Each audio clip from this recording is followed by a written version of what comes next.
500-5000. All on the free Odyssey app. Protesters occupy Trump Tower. I'm Lisa Brady, Fox News. They've been in the lobby of New York's Trump Tower, also chanting outside, demanding the release of a former Columbia University grad student who's fighting to keep his green card and avoid deportation after being accused of helping to lead destructive pro-Palestinian protests and spreading Hamas propaganda. His supporters say his free speech rights are being violated. New York City police clearing out protesters and making arrests. Just hours after Russian officials appeared to reject a proposed ceasefire with Ukraine, President Putin now says he agrees in principle. With a 30-day truce in Ukraine on the table, Russia's leader's been speaking ahead of meeting President Donald Trump's envoy later. Vladimir Putin says any ceasefire should lead to an enduring peace and told journalists a lot of questions still need to be answered.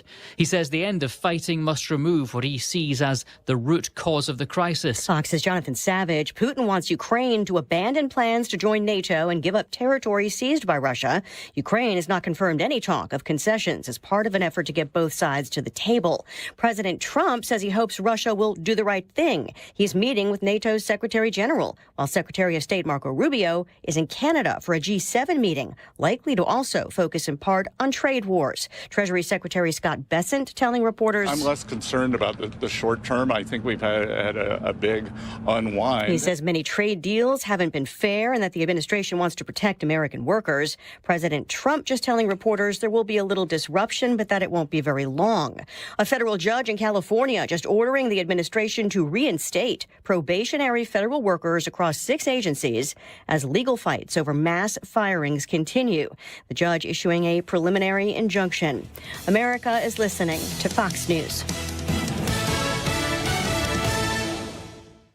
Wesley Financial Group is not a law firm. If you own a timeshare, don't miss this public service announcement from Chuck McDowell, founder of Wesley Financial Group. If you receive an unsolicited phone call or mail piece to discuss selling, renting, or especially canceling your timeshare, don't fall for it. If you really want out of your timeshare, hang the phone up immediately or throw that mail piece in the trash and contact your timeshare resort or Wesley Financial Group for assistance with your timeshare. As the only Inc. 500 timeshare cancellation company, our knowledge, experience, and results has made Wesley a trusted resource for over 40,000 families we've helped get out of their timeshare. Give us a call, and I'll send you our timeshare exit information kit free with the straight facts about your timeshare and all of your options for cancellation. Call for your free info kit. Call 800-970-3355. 800-970-3355. 800-970-3355.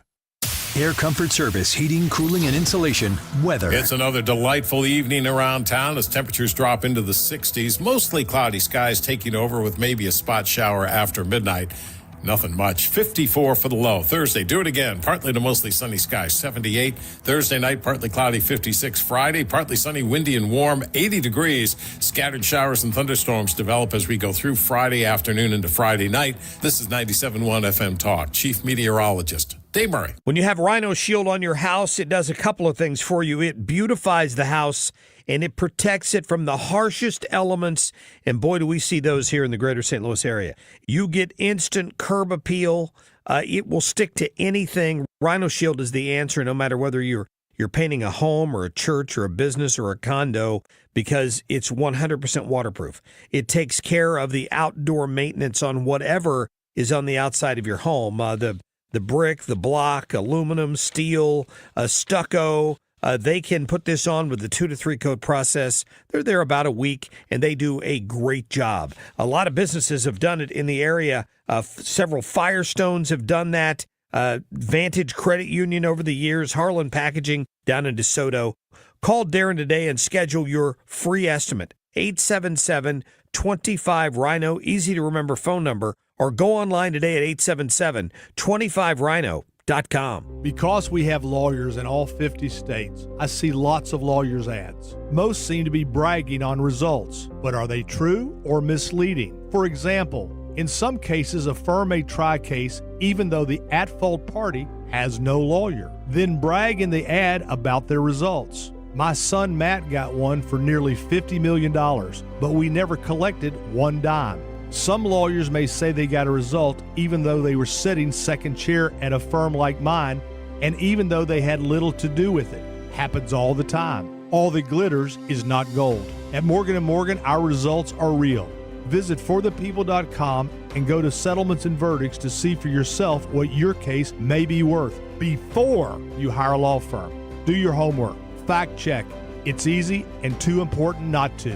Morgan & Morgan, forthepeople.com. Injured? Dial #law or visit forthepeople.com for an office near you.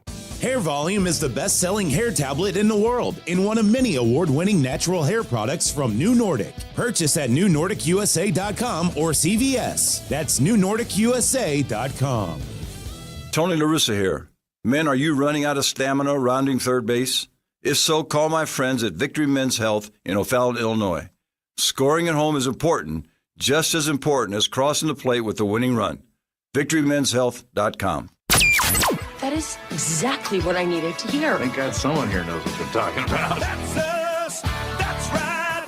Gotta love this American ride. All right, you need to take the time and get the full picture. Come on, turn the radio on. It's Saturday and I won't be long. Don't get me wrong. I love the ladies. I mean, they rev my engine, but they don't belong in the newsroom.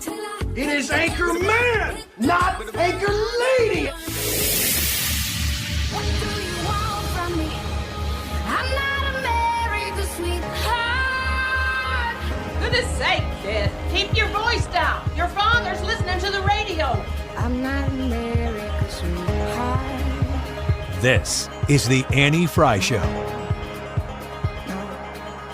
Well, it's Thursday. Welcome to the Annie Fry Show. Thanks for being with us. If you haven't heard yet, the protesters in New York City, you know, the ones that are very, very upset about the detention of Secretary of State Marco Rubio's Mahmoud Khalil.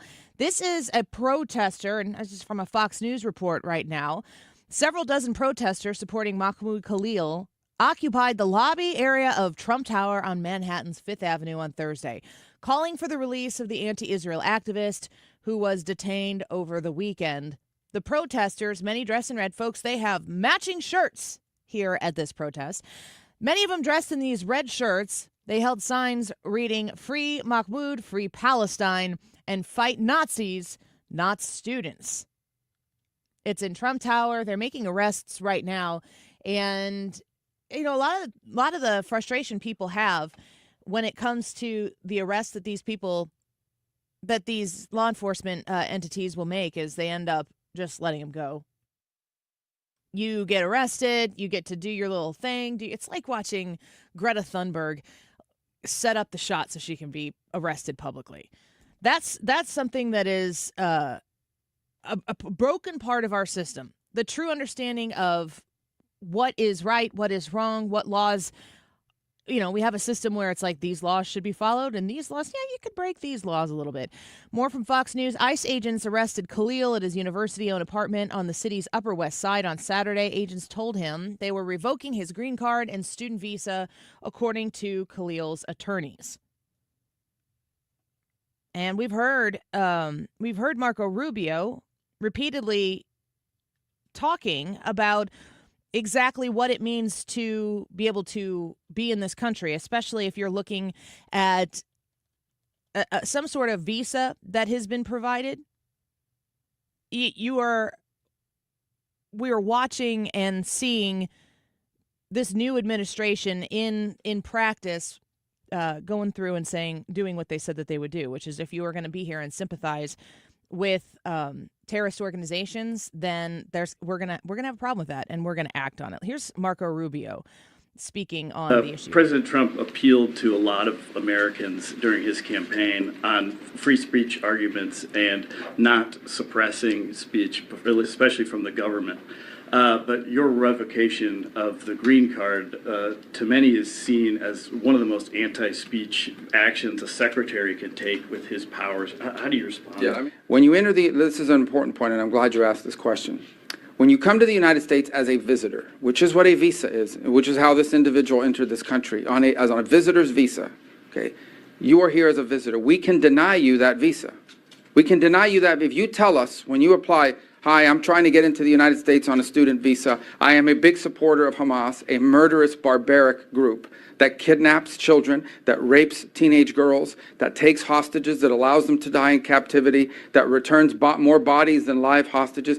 If you tell us that you are in favor of a group like this, and if you tell us when you apply for your visa, and by the way, I intend to come to your country as a student, and rile up all kinds of anti-Jewish student, anti-Semitic activities. I intend to shut down your universities. If you told us all these things when you applied for a visa, we would deny your visa. I hope we would. If you actually end up doing that, once you're in this country on such a visa, we will revoke it.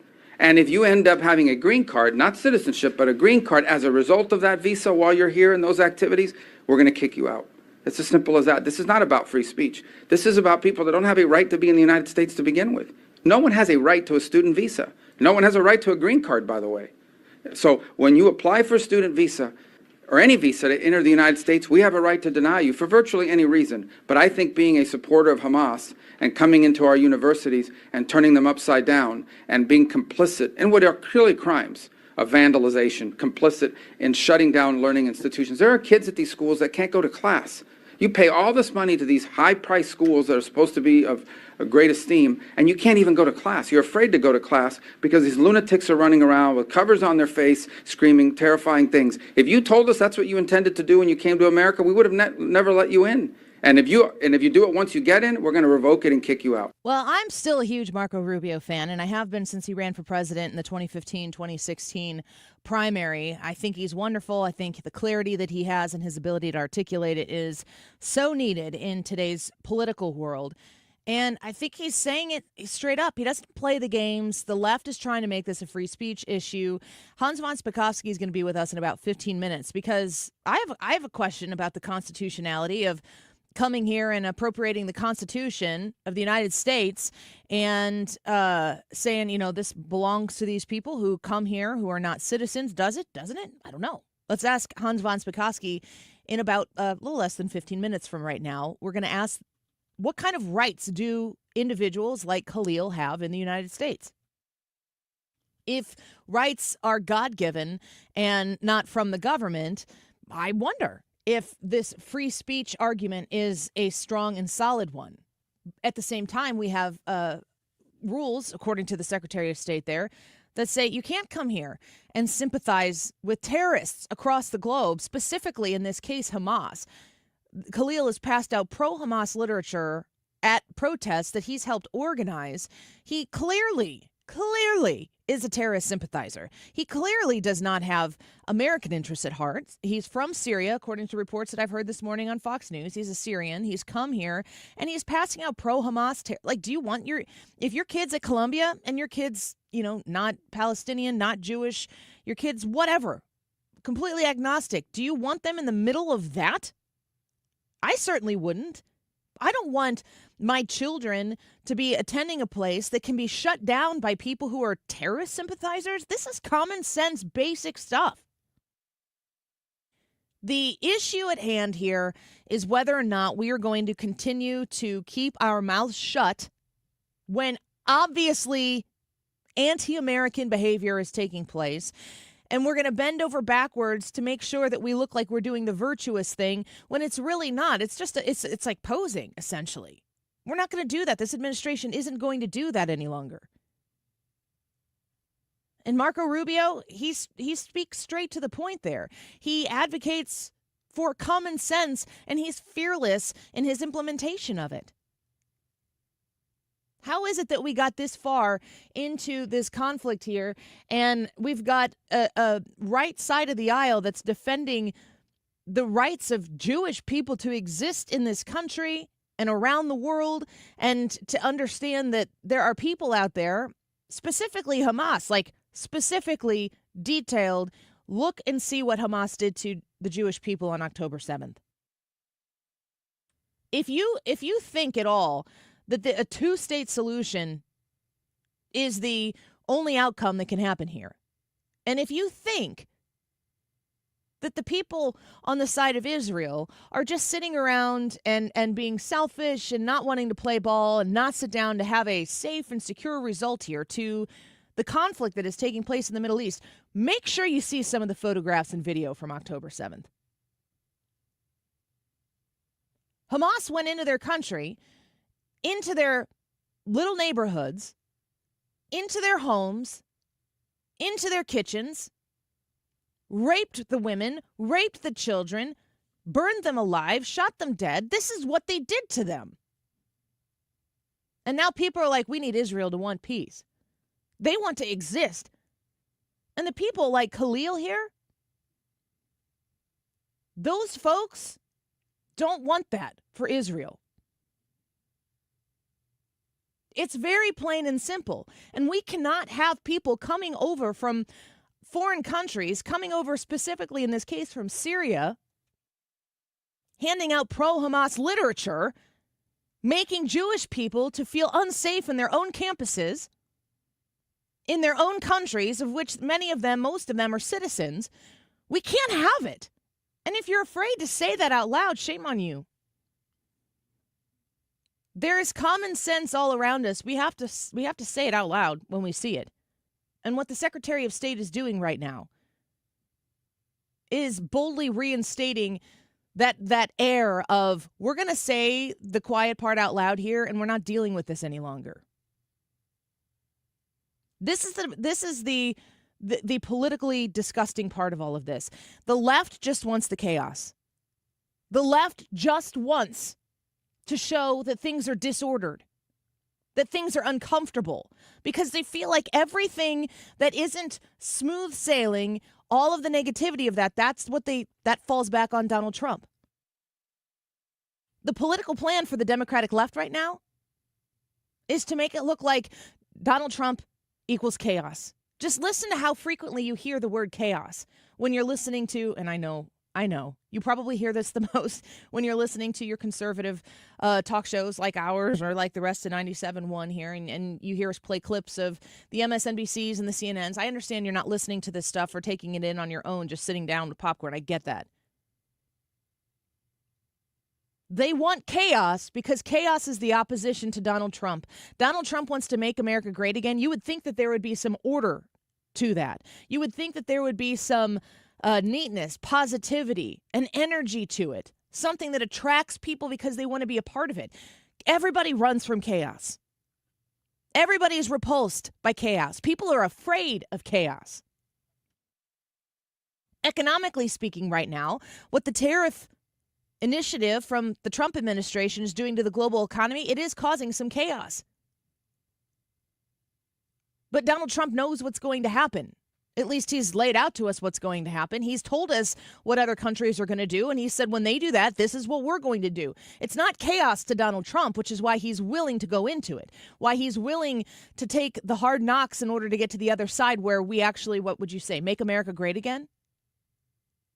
Donald Trump is willing to do the hard thing to get to the place where we need to be, which is not $37 trillion in debt, not endless spending, not a situation where we're paying, millions of people?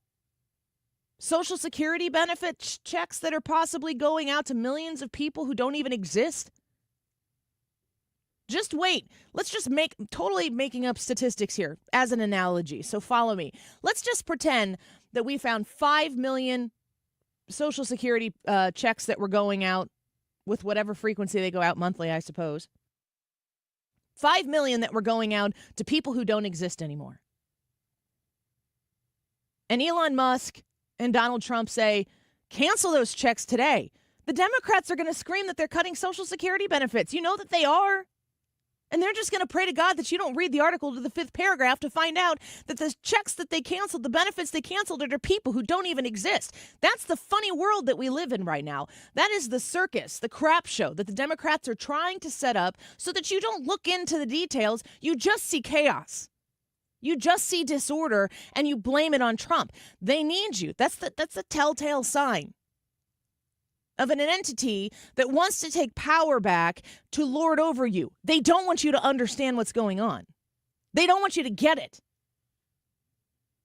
They want you to live in fear. They want you to act on emotion, and they don't want you to think. The scariest thing for them is when you start to think. Conversely, look at what the Trump administration is doing through Elon Musk, through Doge, through X. You want to know what Doge is doing? They're creating charts, they're creating X accounts, and they are disseminating information all of the time. It's information overload because they are not afraid of the truth. The truth is, proverbially, what will set you free when it comes to getting this country back on track. It's not that the Democrats don't know the truth. They don't want you to know the truth.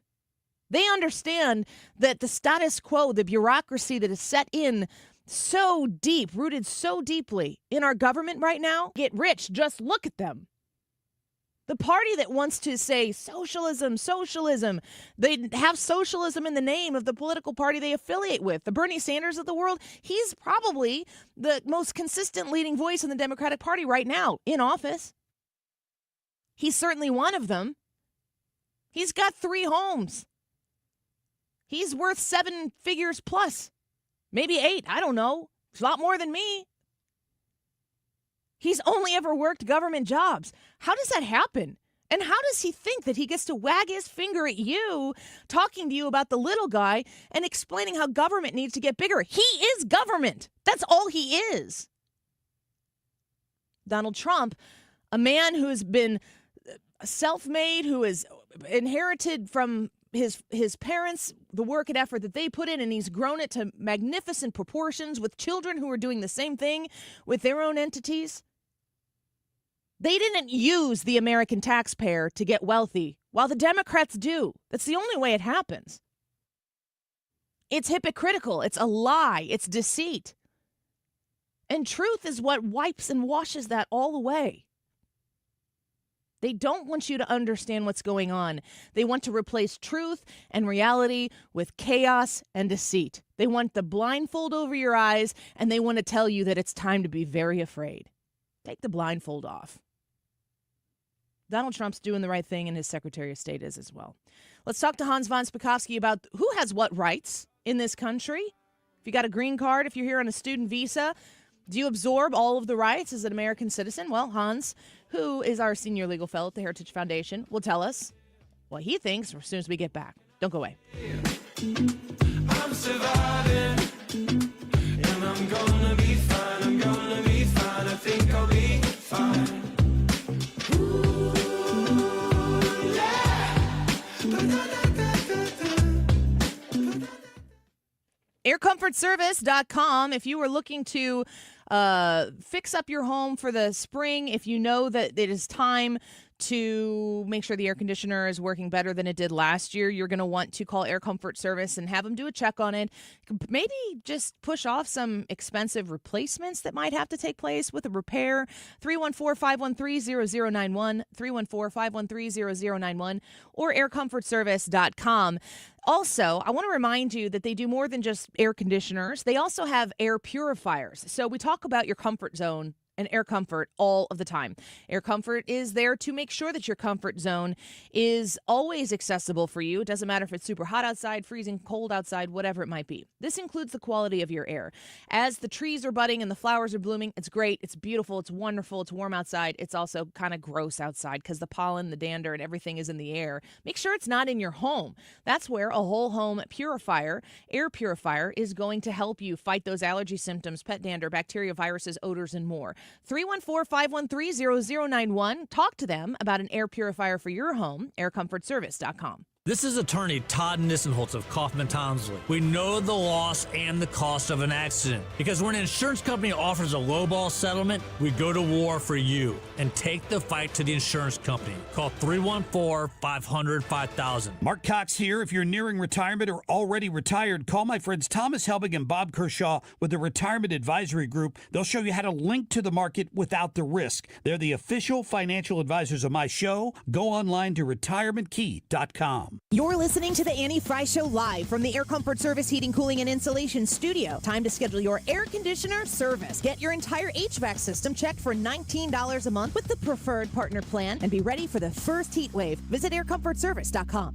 Let's show our appreciation for local heroes. Mark Cox here. Nominate a first responder and their department could get lunch from Grill Master Tony's. I'll personally deliver it. Share their story at 971talk.com. Nominate them today. Who has the most 5-star reviews in St. Louis? Is the Post-Dispatch Window Retailer of the Year, J.D. Power Award winner 5 years in a row, and has the nation's best warranty coverage? Renewal by Andersen, that's who. Find out about our huge 31-day sale at rbastl.com or call 314-332-1924. rbastl.com or 314-332-1924.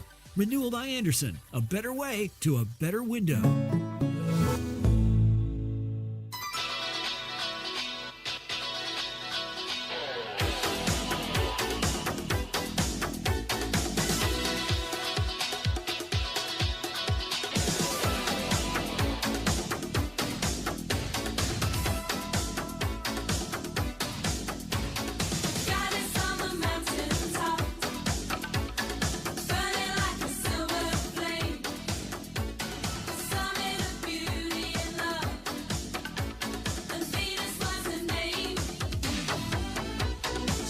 Welcome back to the Annie Fry Show. Thank you for being with us this afternoon.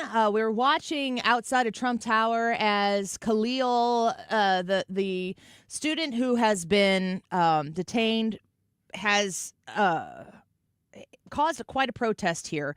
We've got a lot of attention on Trump Tower. Protesters have descended upon Trump Tower in order to make their disgust known. They're saying free speech is under attack and that Khalil should be able to do and say what he wants to do on our college campuses.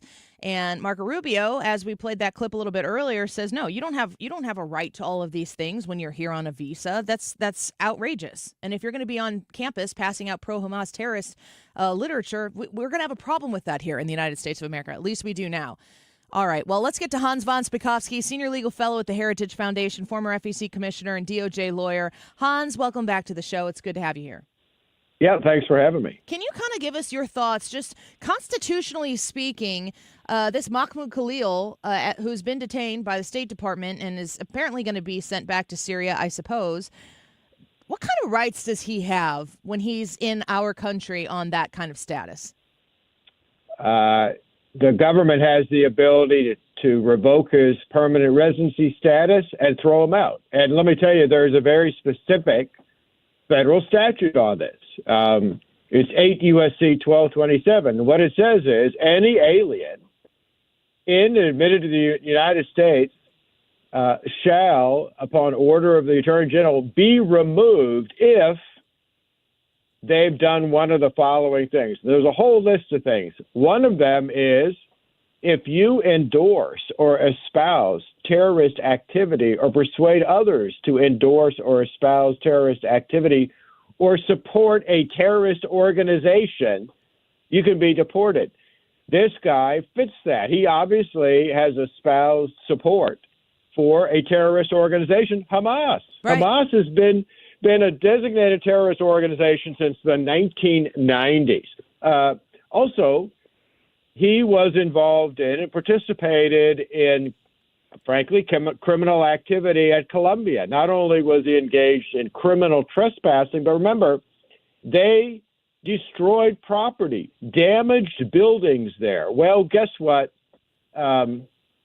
You can be thrown out of the country as an alien on what's called security and related grounds, and that includes engaging in any activity that is either criminal activity or that endangers public safety or national security. Again, this guy fits right within there. And his claiming that he has First Amendment rights, that's just wrong. He is not a U.S. citizen, and the courts have said on more than one occasion that the participation of aliens in this country in our representational republic can be limited by Congress, and that's certainly what they have done. You know, Hans, when I'm thinking about how this is materializing, there's always what happens, there's what the media says about it, and then there's what the public hears when the media says what they say.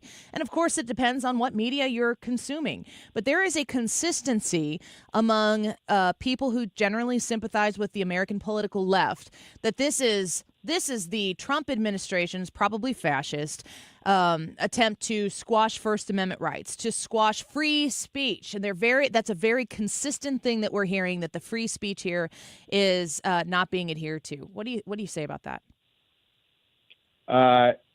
Again, look at what happened at Columbia University. There were physical attacks, property damage. That is not First Amendment activity. First Amendment activity is speaking out. But even that for an alien in this country is limited. Like I said, under federal immigration law, if you speak out and support a terrorist organization, then you can be thrown out of the country. People just seem to forget. Look, when you're an alien, you are a guest in this country. And that is very similar to the fact that if you're a guest in my house and you start cursing me and using other language, I can throw you out of my house. And that is exactly the situation with aliens who are here on visas. So let me ask you this question, just as a contrast to help us understand maybe what differences might be in order here. If Mahmoud Khalil was an American citizen from Detroit, and he was at Columbia doing the exact same things, would he be in the right to do those things? No. In fact, I just wrote an article about this. Think about what they were doing. They were in disguise, right? He and others were all wearing masks over their faces so that you couldn't see who they were. And they were not only engaging in physical attacks, but they were denying access to Columbia to other students. Guess what? That is a violation of what's called the Ku Klux Klan Act, which is a law passed in 1870, which does what? It prohibits you from going in disguise on the highway or on private properties to deny others their constitutional or other rights. This was effectively used against the Ku Klux Klan. It has been upheld by the Supreme Court, and that is exactly what this guy was doing and these other protesters were doing. Look, their tactics, if you look at them, their tactics are exactly the same as the tactics the Ku Klux Klan used in the 1960s to try to keep black students out of colleges in the South. Yeah, I keep thinking to myself, and I hear interviewers asking various guests this question. I'm going to ask you the same thing as well, but don't Jewish citizens have the ability to be on campus at Columbia or any of these other institutions and not feel threatened whatsoever? That is exactly right. In fact, the civil rights laws that we have passed, like the Civil Rights Act of 1965, has a whole section on educational access. And in fact, why did we pass that provision of the Civil Rights Act?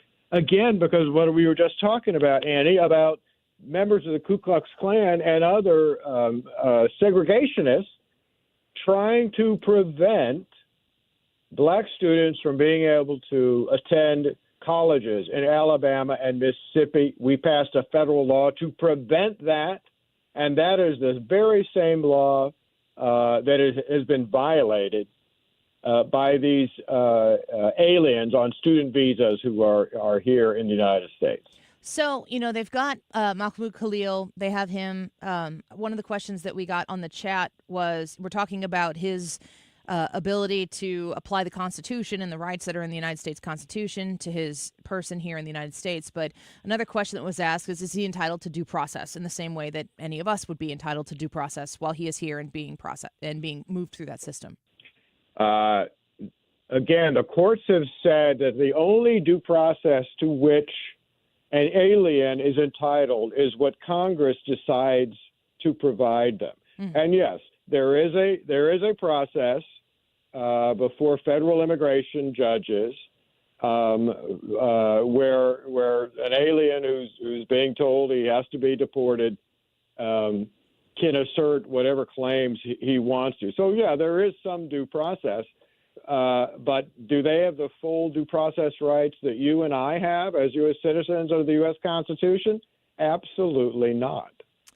So, Hans, kind of a transition here, but I want you to talk to us about your thoughts. When I remember specifically Joe Biden, when he was talking about the southern border, he was talking about all the things he couldn't do.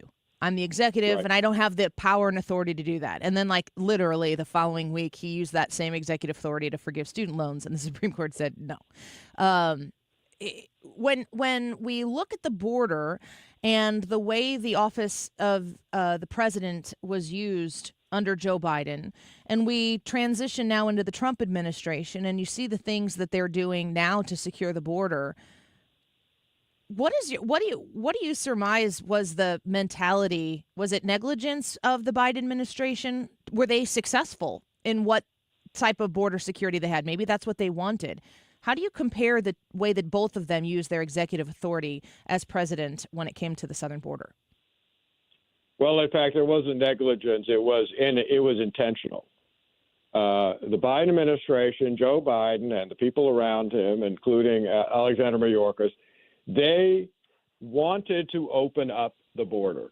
They wanted to bring as many aliens into the country as possible. I think there are many reasons that they did it. One of the main reasons was that, one, they think it's racist to have closed borders, and also I think they want to bring people in who they think will eventually vote for them and keep them in power. But it was intentional.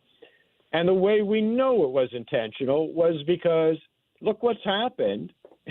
Look what's happened in the month and a half since, almost 2 months now, since President Trump took over. He actually put to work the powers that he has under federal immigration law as it exists and as president. And the number of illegal crossings, the last number I saw, it's dropped by over 95%. Yeah, without any congressional act that needs to still be done. Right. This is all everything that's been done on the southern border and northern border, really. Am I right in saying that's all been done through executive order? It has, and the executive the key thing for people to remember is what those executive orders have done is told the Department of Homeland Security and the Border Patrol, start enforcing the law. That is the key difference between what the Trump administration has been doing and the Biden administration, which not only said don't enforce the law, but said we're going to violate the law and allow illegal aliens to come in, and we're going to give them, for example, government benefits like work permits, when in fact the law said you cannot do that. Hans, last little topic here that I want to give you the opportunity to speak to is I keep hearing a lot of pushback against the Trump administration from activist judges. It's on a variety of different things that the president has put in motion, and he's put in so many things in motion in, 52 days or whatever it might be. Right. Are you seeing a lot of activism in our judges across the country on what Donald Trump's trying to get done here? Oh, yeah. Yeah, and that is a real problem. It's something that is not going to stop until the Supreme Court finally steps in and starts going after these judges in these cases. Look, it's so bad that, we just had a case in which, in a 5-4 majority, the Supreme Court, unfortunately led by Chief Justice Roberts, Amy Coney Barrett, and 3 of the liberal justices, refused to stop this lower court judge in Manhattan telling the administration they have to pay out $2 billion in USAID money. Justice Alito wrote a dissent in which he said that he was stunned, that's the word he used, stunned, by the majority allowing this to go forward, thinking that it was okay for a district court judge to have the unchecked power to compel the government of the U.S. to make a payment like that. That expresses the problem we're having with the lower courts. Oh, man. Well, we're going to have to continue to watch these climb through the courts and get your expertise on them because there's so much. Hans, I know that you're super busy right now, and it's like edge of your seat every day with something new in this administration, and we're always glad for your insight. Thanks for being with us again today, Hans. Always good to talk to you. It's always great to talk to you. Take care. Bye-bye. Hans von Spakovsky with us once again. It's a Thursday. Senior legal fellow at the Heritage Foundation, DOJ lawyer, on X at H. von Spakovsky. Hans used to come on the show with me when I was doing Saturday. My Saturday show used to do 2 hours on Saturday, 5 to 7 p.m. And I remember the first time I needed some sort of like constitutional lawyer. Now, granted, my first show that I ever did of the Annie Fry show on Saturday was in June of 2018. Or no, excuse me, 2016. 2018 is when I started this weekday thing. 2016, so it was right in the middle of the summer before the election, and Donald Trump is on the scene, and I was like, I need a guest that's going to be able to talk about some constitutionality of things. And I remember Frank at the time was my producer, and he's like, we've got Hans von Spakovsky. I thought he made the name up. I was like, you're just trying to get me to say that on the air, aren't you? So I had to practice it, and now I'm a pro at it. And I hope you are too, because he's such a wonderful person, and he has great insight when it comes to these constitutional and legal issues that we need to comb through and detangle every day. Great to talk to Hans. When we come back, it's Wiggins America, and it's Wiggins America with Ethan. So he's going to be in studio as Ryan has taken a couple days with his kiddo out of town. And I'm looking forward to having Ethan in here. So stick around, Ethan, for Wiggins America next. This is The Annie Fry Show. The Annie Fry Show is streaming online. Watch us live on YouTube and subscribe.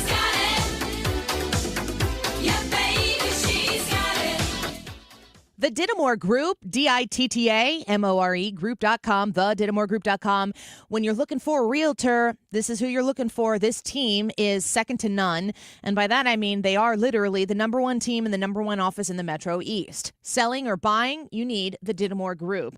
They are experts in the communities that they work in, and they do work all over, of course, Illinois. They're very familiar with these communities. They do Missouri as well. So don't hesitate to call the Dittamore Group at 618-531-4652. 618-531-4652. That phone call can just be kind of an exploratory phone call. You can reach out to them and say, I'm thinking about selling in 2025. Maybe you're thinking about pushing to 2026. Maybe you need to sell immediately. Either way, anything in between, the Dittamore Group is going to be there to guide you through the process to position your home for the best possible sale. And if you're looking to buy in a new community, maybe you're looking to downsize as the kids are moving out, or maybe you need to grow the house a little bit because you're having more kids in your family, they can guide you through that process with ease. 618-531-4652, thedittamore.com. Why do the national tax resolution firms need the tiny fine print at the bottom of all their TV ads? Hi, this is Lance Drury with the Lance Drury Law Firm. You don't hear fast-talking disclaimers in our ads because the claims we make are 100% transparent. The Lance Drury Law Firm primarily focuses on one thing, IRS problems, and we're regulated by the Bar Association, and we have a AAA rating with the Better Business Bureau. IRS issues are serious legal issues. The Lance Drury Law Firm has helped thousands of clients navigate the best resolution plans, and we tell you up front exactly how much it'll cost. Tax resolution law is all we do. So before you send money to some out-of-town, high-pressure salesperson, give us a call at the Lance Drury Law Firm, located right here in St. Louis. Call today to schedule your free consultation with me, 314-260-6120, or visit LanceDruryLaw.com. The choice of a lawyer is an important decision and should not be based solely upon advertisements. Are you tired of feeling sick and tired? I'm Dr. Nick Barnes of Health From Within Family Chiropractic.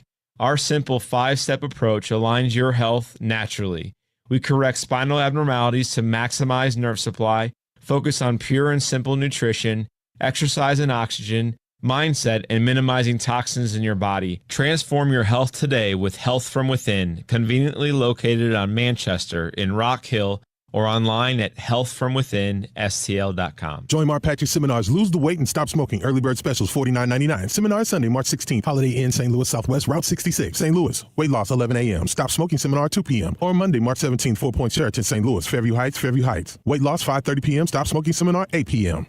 Today's YouTube live chat poll, is spring break travel out of control? We want to know what you think. 2 answers, yes or no. Jump on Annie's YouTube page and vote. And when you vote, leave us a comment telling us why you voted the way you voted. The time is 12:44. This time check is sponsored by Jerry Kelly Heating and Air Conditioning. It's time for a $98 furnace tune-up. SpaceMotorsports.com. Brian Kilmeade here, and I'll be there on Saturday, March 22nd. Jot that down, at the factory in Chesterfield in this engaging motivational journey through America's past. Tickets available at 971talk.com/events. Sponsored by Bob and Tammy Kershaw of the Retirement Advisory Group.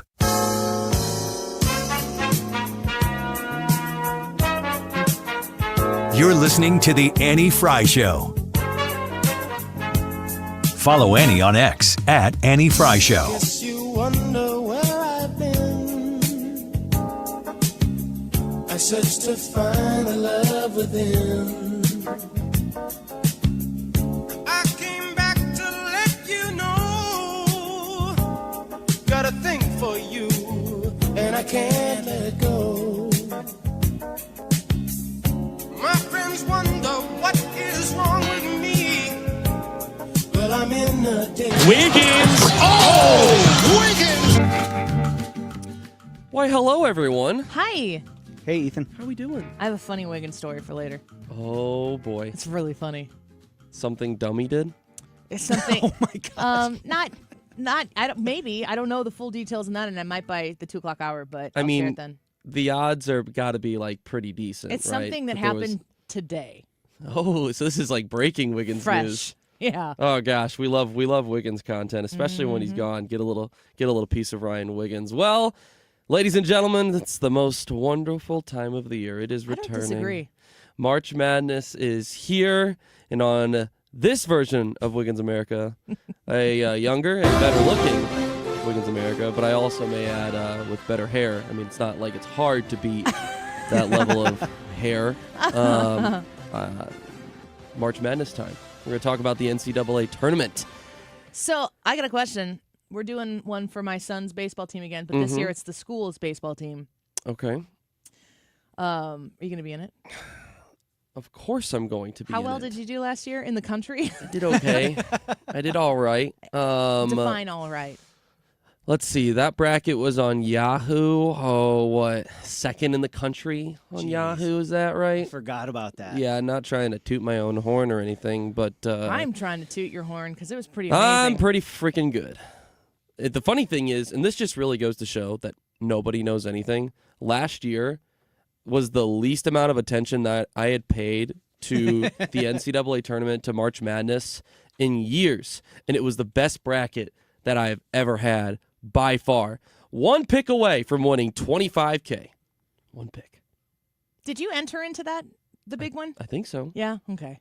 Can you enter in without So when we set up our bracket, it's always set up. ESPN has a really good platform, and Yahoo has a really good platform. Ethan, you probably don't remember this, but I remember the days, and this is when Illinois was really good in the mid 2000s. So we were like Darren Williams days. super into it. Yeah, second place to UNC.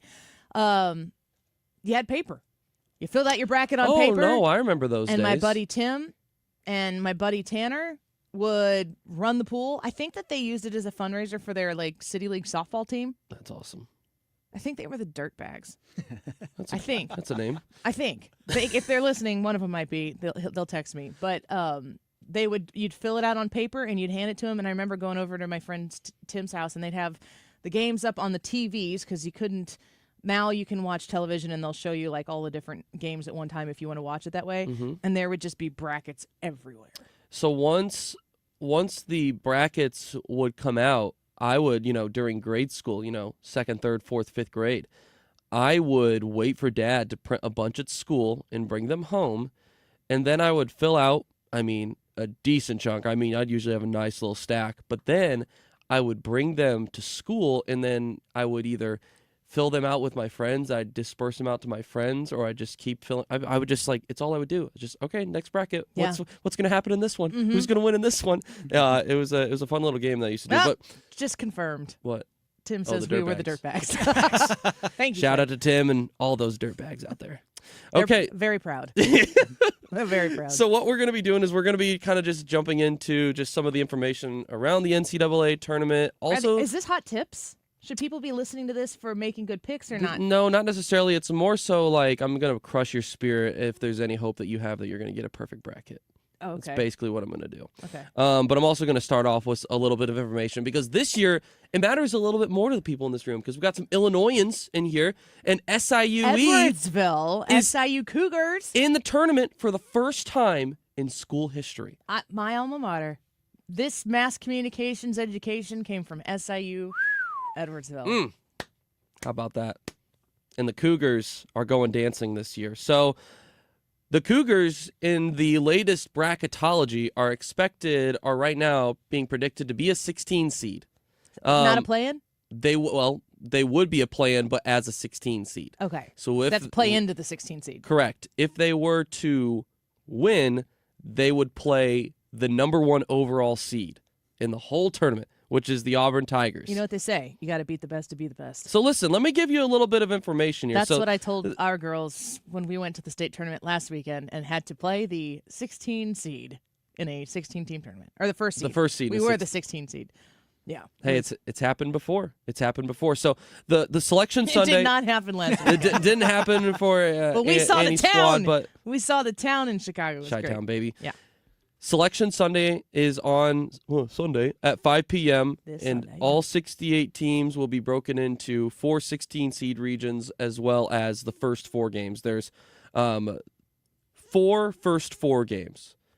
So a couple of interesting things. So this is why I share this information specifically, because if SIUE does get a first 4 game, it doesn't mean that they're written off. In fact, since they started the first 4 back in 2011, it's actually tracked pretty well for some of the teams. 2 teams from the first 4 have made it to the Final 4. The most recent one happening in 2021.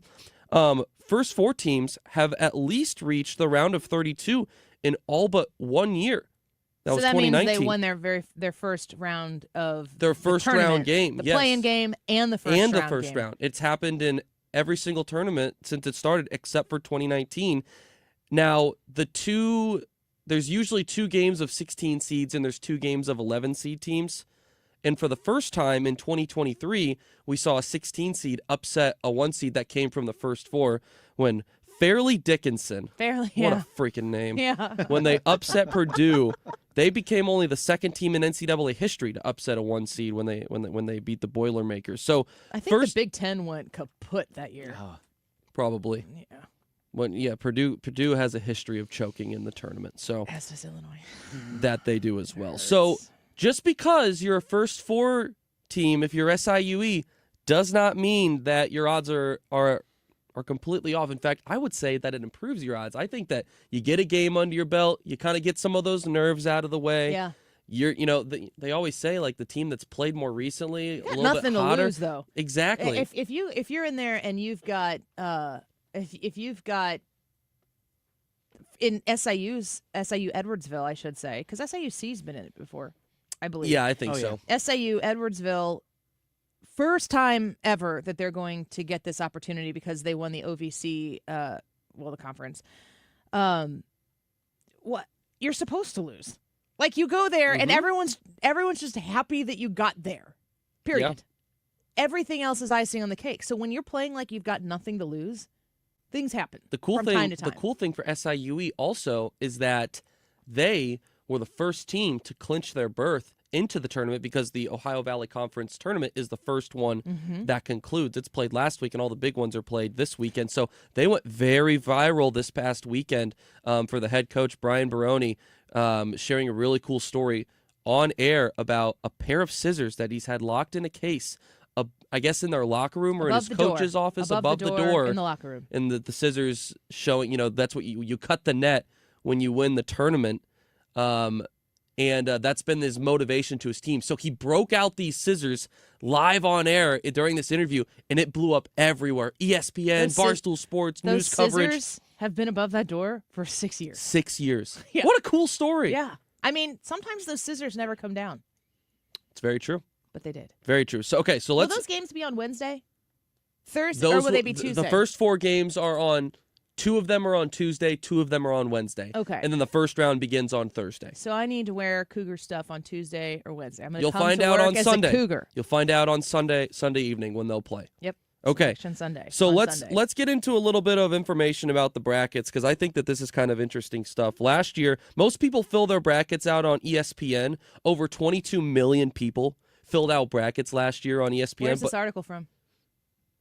That's a good question. Is it from ESPN? I think I got it on the AI Okay. AI overview. Yeah. Well, I have because we always do Yahoo. Yahoo's a big one as well. Yeah. In total, there's still over 80 million brackets that are filled out. They project with paper ones being Mhm. included. You have the March Madness app. Yahoo's a big one as well. So a lot of brackets get filled out. What are the odds, though, of getting a perfect bracket? If you know anything about ball, I will say this. It helps your odds significantly. If you follow the tournament, they're still not great. It's 1 in 120.2 billion. Nobody picks Fairleigh Dickinson other than the people from Fairleigh Dickinson. If you don't know anything about college basketball and your odds are basically like flipping a coin 50-50 for everyone, 1 in 9.2 quintillion. I don't even know. Man, is that our debt? I'm going to give you some context here Okay. as to how crazy those odds are. A group of researchers at the University of Hawaii estimated that there are 7.5 quintillion grains of sand on Earth.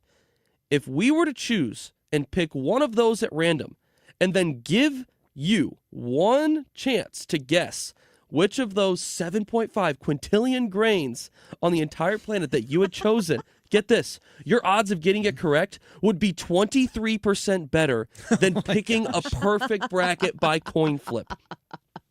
These are, I know. So don't stress the perfect bracket. No, don't stress the perfect bracket. The odds that you're going to get it are not great. The longest anyone has ever gone in 2019, someone picked the first 49 games correctly. Yeah. And that was chaos. I mean, everyone was following this guy's bracket, like game by game. But the odds are that it's never going to happen, but you Here's never the other know. thing, too. If you've never filled out a bracket and you're like, I don't care anything about college basketball, Annie or Ethan, fill out a bracket. You will never realize how much you've cared about college basketball. It is so fun to fill out a bracket and watch these games and compete against other people. Because you never know when you may just finish top 2 in the country. As Ethan did last year. If you know me and you want to support my son's baseball team, get a hold of me. Yeah, you do know that how to too. get a hold of me, and we'll party this year too. So, all right, let's take a quick break. Tyrus and Congressman Darin LaHood in the 1 o'clock hour. Ethan, you'll probably be back in the 2 o'clock hour with Trisha as well. Let's go Yes, take a ma'am. break. We'll be right back. Hey guys, Glover here with my very, very good friend, Dr. Kathy Maupin at BioBalanceHealth.com. If you have reached that certain age and you're just not feeling very well and nothing's working the way it used to work, go see Dr. Kathy. She is not only a medical doctor, she is a patient of this bioidentical hormone replacement therapy. It absolutely works. It's a long-term solution. She is an artist when it comes to helping you with your hormones. BioBalanceHealth.com for Dr. Kathy Maupin. Attention! Have you racked up $10,000 or more in credit card debt? Are you barely getting by making minimum payments? With credit card debt reaching all-time highs, National Debt Relief is notifying consumers about significant debt relief options currently being made available to help those with overwhelming credit card debt. These options may reduce a large portion of credit card debt for those who qualify. You don't need to declare bankruptcy or take out a consolidation loan, and you may only have to pay back a fraction of what you owe, even if you have bad credit. National Debt Relief has already reduced the credit card debt for more than 550,000 consumers, so don't wait. If you owe $10,000, $20,000, or even $100,000 in credit card debt, you can now take advantage of this financial debt relief as the cost of living continues to skyrocket. To check what debt reduction you may qualify for, call 800-222-9599. 800-222-9599. Again, that's 800-222-9599. Mark Cox here. Join me, Annie Fry, and Mark Reardon, along with Bob and Tammy Kershaw of the Retirement Advisory Group for the next Protecting Your Retirement educational event. It's Tuesday, March 25th at the Frontenac Hilton at 6:30. Here are Bob and Tammy with more. Are you nearing retirement or already retired and worried about market volatility and losses at this stage in your life? Would you like to learn why linking to the market is much safer than owning the market? Would you like to learn how to automatically lock in your market gains every year without having to sell? Did you also know if you are 59 and a half or older, you can roll over your company retirement plan tax-free to protect your nest egg from any future losses? You'll get all the answers and more. If you are 59 and a half or older, you can't afford to miss this event. Protect your retirement nest egg. Join the official financial advisors of my show, Bob and Tammy Kershaw, Tuesday, March 25th at the Frontenac Hilton at 6:30. Go online to retirementkey.com. That's retirementkey.com. Want to retire in 5 years or less? You can do it, just like Lifestyles Unlimited member Lisa. So we started passively. It was on vacation is when we realized we really need to take the plunge and be more active in this. Just because I'm an educator, I wanted to really know what I was doing. So it was just education on my part is really big. And I'm like, well, I could do that. Text the word radio to 88007. That's radio to 88007. Join for just $297, a 60% savings. Lifestyles Unlimited. Text radio to 88007. KFTK FM Florissant from the Kaufman Townsley St. Louis's Injury Lawyers Studio. Call 314-500-5000. That's 314-500-5000. All on the free Odyssey app. He hopes Russia will do the right thing. Elisa Brady, Fox News. That from President Trump, who says U.S. officials are holding serious discussions in Moscow after Ukraine agreed to a 30-day ceasefire and talks on ending the conflict. A lot of the details of a final agreement have actually been discussed.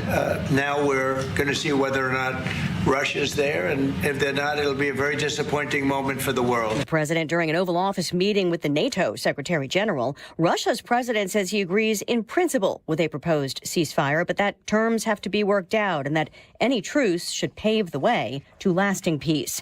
The Air National Guard member convicted of leaking classified documents about the war in Ukraine says he was exposing Biden administration lies about the war.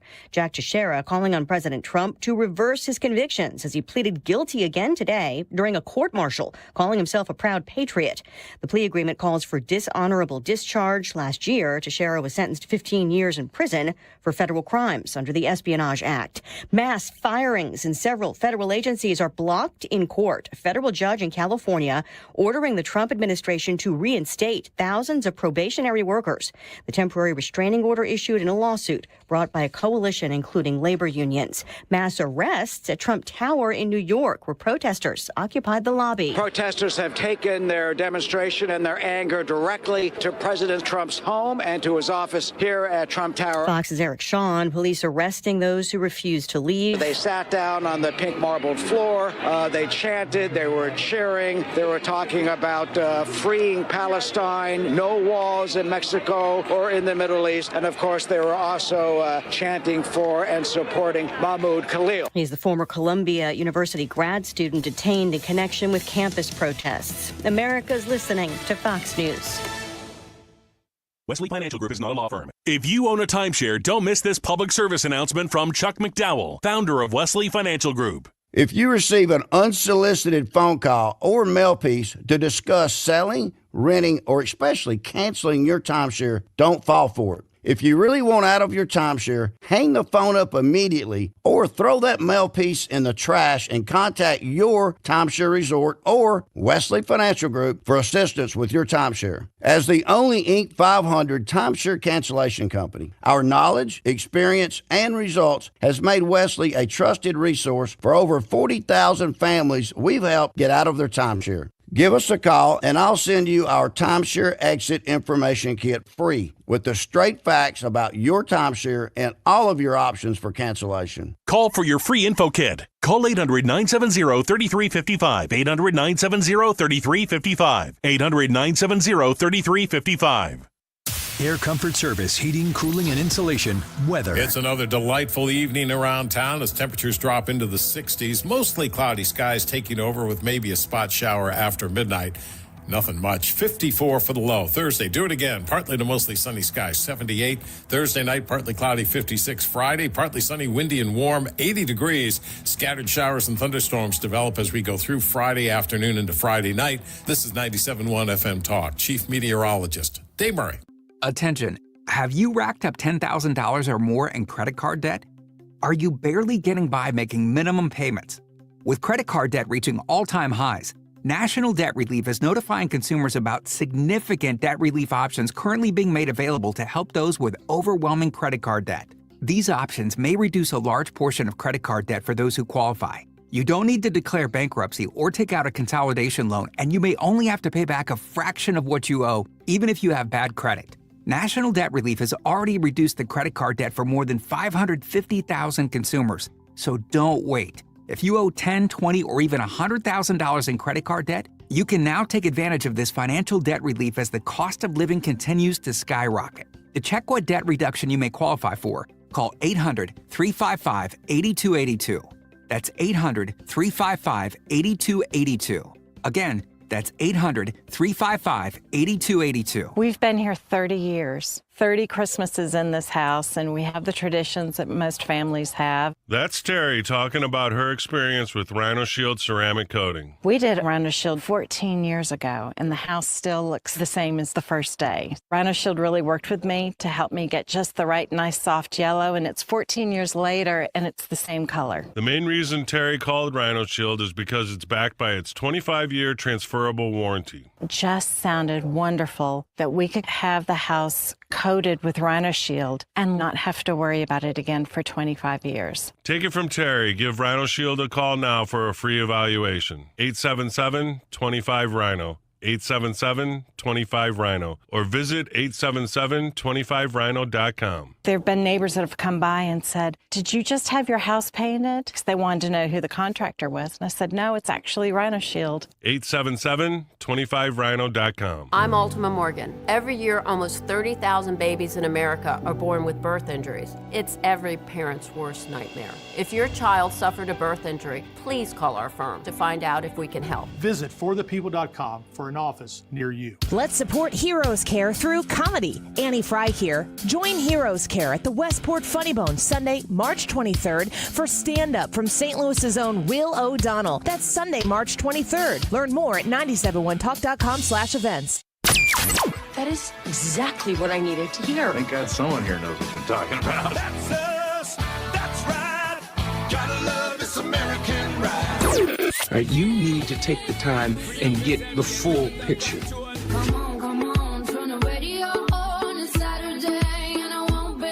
Don't get me wrong, I love the ladies. I mean, they rev my engine, but they don't belong in the newsroom. It is Anchor Man, not Anchor Lady.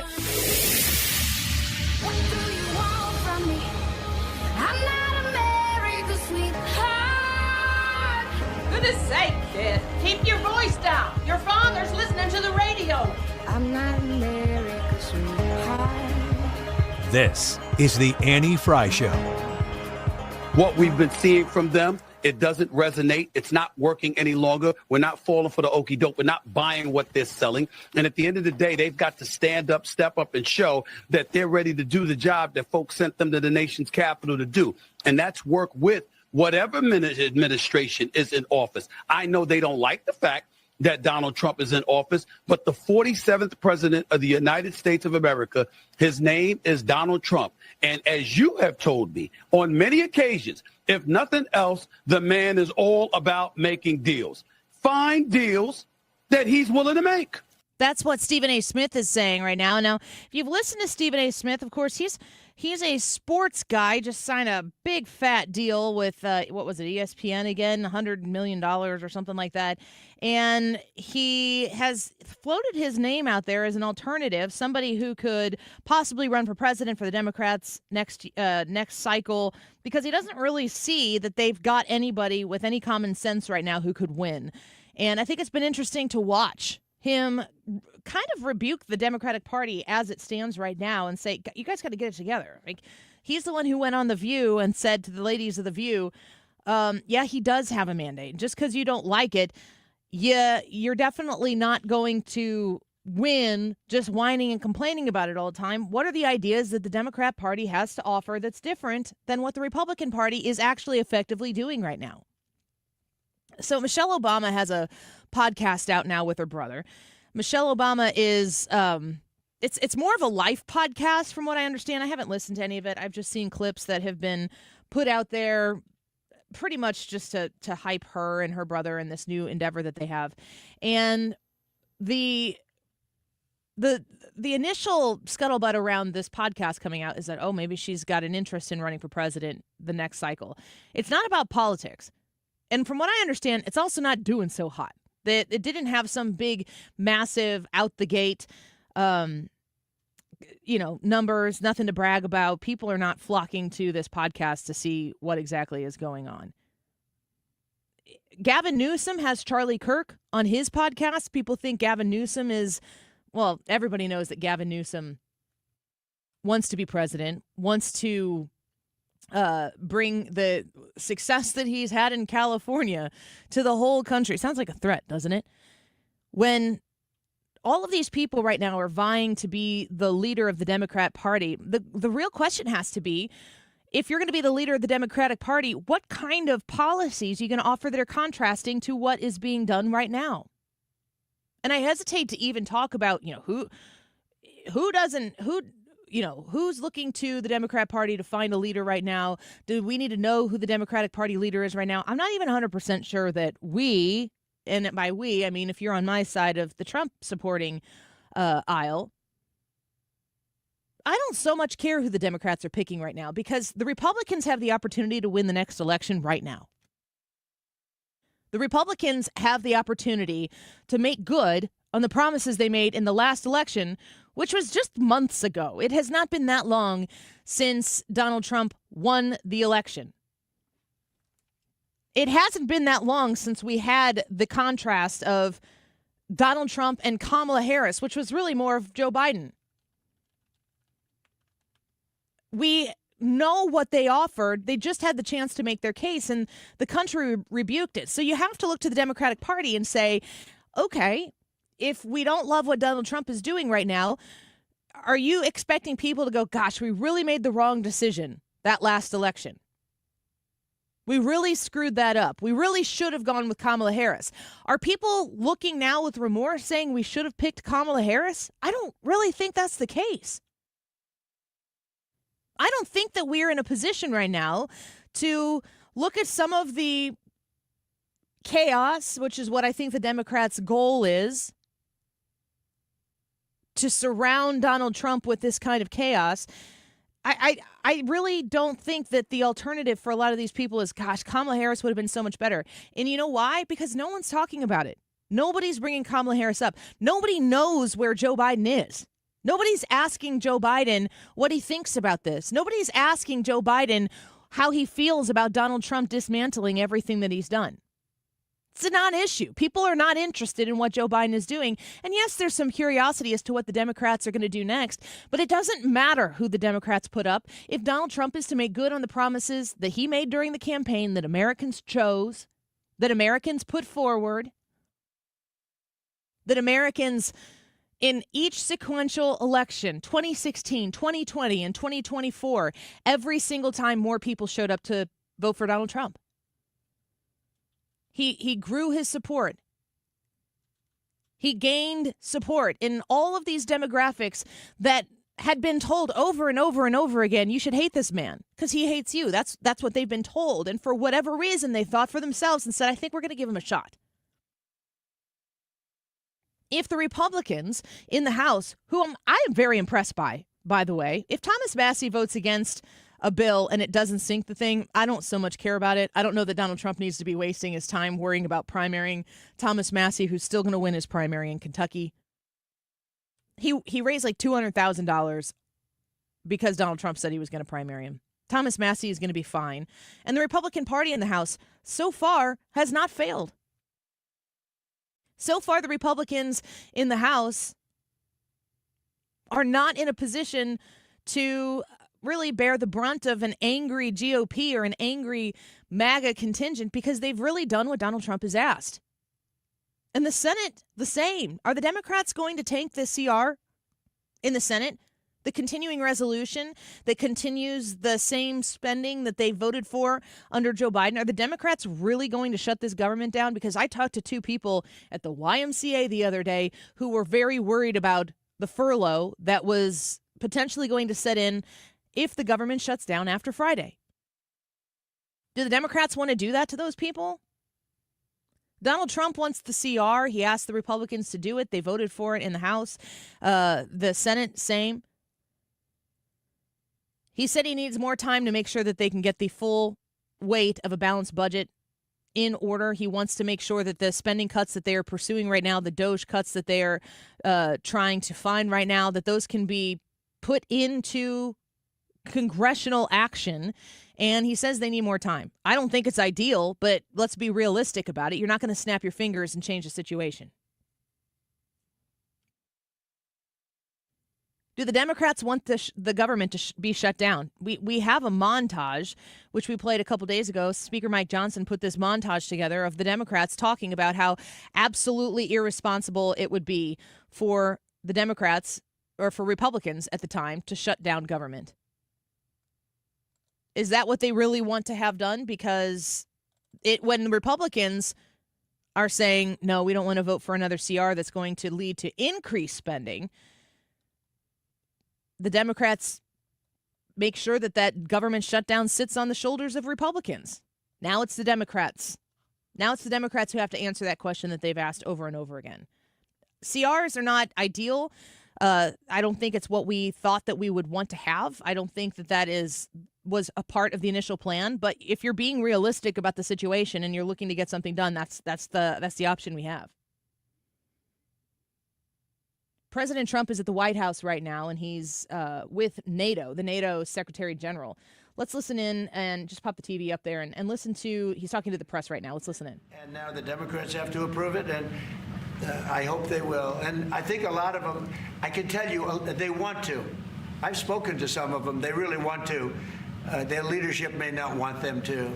And if it closes, it's purely on the Democrats. One more? On Korea, sir, we've seen tension increasing in the peninsula. You've talked about Kim Jong-un. Do you have any plans of re-establishing the relationship you had during the first mandate? Well, I would. I had a great relationship with Kim Jong-un, North Korea. Mm-hmm. If I wasn't elected, if Hillary got in, you would have had a nuclear war with North Korea. He expected it. He expected it. And they said, oh, thousands of people. No, millions of people would have been killed. But I got in. We went to Singapore, we met. We went to Vietnam, we met. We got along really good. We had a very good relationship, and we still do. We still do. You don't have that threat that you had. I mean, look, when I was running the first time, it looked like there was going to be a war with North Korea. You know that better than me. That's right. Yeah. And everybody it started was startled that you invited him for talks. Right. But you did. It started off very rough, and he wouldn't meet with Obama, wouldn't take his calls. I said, how many times did you call? They called a lot. He wouldn't take their call. He told me I wouldn't take his call. But with me, it did start off rough, if you remember. Very rough, actually, very nasty. There was a Singapore. And yeah, but then, no, before that, then it stopped. The rhetoric was extremely tough. It was... it was a little bit of UN, I remember. Yeah, that's right. It was a little bit dangerous. And then we met. They asked for a meeting, and we met. And the meeting caused the Olympics, which was in South Korea, to become a tremendous success. Nobody was buying tickets for the Olympics because they didn't want to be nuked. And I met, and not only did the Olympics become successful, but North Korea participated in the Olympics. His sister visited. It was an amazing thing. And that was something that was an achievement of the Trump administration, great achievement. And so I have a great relationship with Kim Jong-un, and we'll see what happens. But certainly he's a nuclear power. Okay? Thank you very much, everybody. So President Trump speaking there, that was live live on Fox, from the Oval Office, sitting next to the NATO Secretary General. That'll be an interesting conversation. I know that Trump and NATO, that's complicated. I need to go back and compare photos of Donald Trump's Oval Office to Joe Biden's. There is a lot of gold in Donald Trump's Oval Office, and he keeps adding portraits to the Oval Office. There are portraits, I should say, paintings probably, of all of these American leaders. And if there's space on the wall, it just kind of surprised me. I think he just likes a lot of things. Donald Trump speaking there from the Oval Office right now. going back to the original point here, when you listen to Stephen A. Smith and you listen to Gavin Newsom and Michelle Obama, these are probably, I don't know if Stephen A. Smith's really in the top names of people being considered, but he's thrown himself into that ring and talked publicly about it. The Democrats right now are obviously scrambling to find somebody who can speak for the party. J.B. Pritzker's always like, pick me, and everyone's like, no. If Donald Trump is able to make good, and we are 52 days or something like that into his administration, if his policies do what he says they are going to do, it won't matter who the Democrats run for 2028. It won't matter. The Republicans are looking to win or lose the next presidential election right now in these first 2 years of Donald Trump's second term. And whether or not it's J.D. Vance, I can't imagine a scenario where he doesn't want to be the president after this, but he has small children. Things can change, certainly. If Donald Trump and his drastic change of policies win the day, the Republicans, unless they find an innovative way to really screw it up, and don't underestimate the Republicans' ability to do that, they're winning their next elections right now. And they've got to get through these tough times. We could talk about how inflation slowed. That was a positive number that came out this week. The price of eggs is down like 33% or something like that. We are seeing progress. You're not going to hear about that in the mainstream media because they're just going to they got a spotlight and they're going to shine it directly on wherever the most chaos, the most dissent, the most disagreeable, emotionally charged events are taking place. And that's where the media will be that wants to see Donald Trump fail. But again, if you want to see Donald Trump fail, does that mean that you want to see the country fail? It's arguable. You could go both ways on that. Quick break. When we come back, we're going to connect with Congressman Darin LaHood. He represents Illinois' 16th District. He serves on the Ways and Means Committee, as well as the House Intel Committee and the Select Committee on the CCP. We're going to speak with Congressman LaHood on the Annie Frey Show next.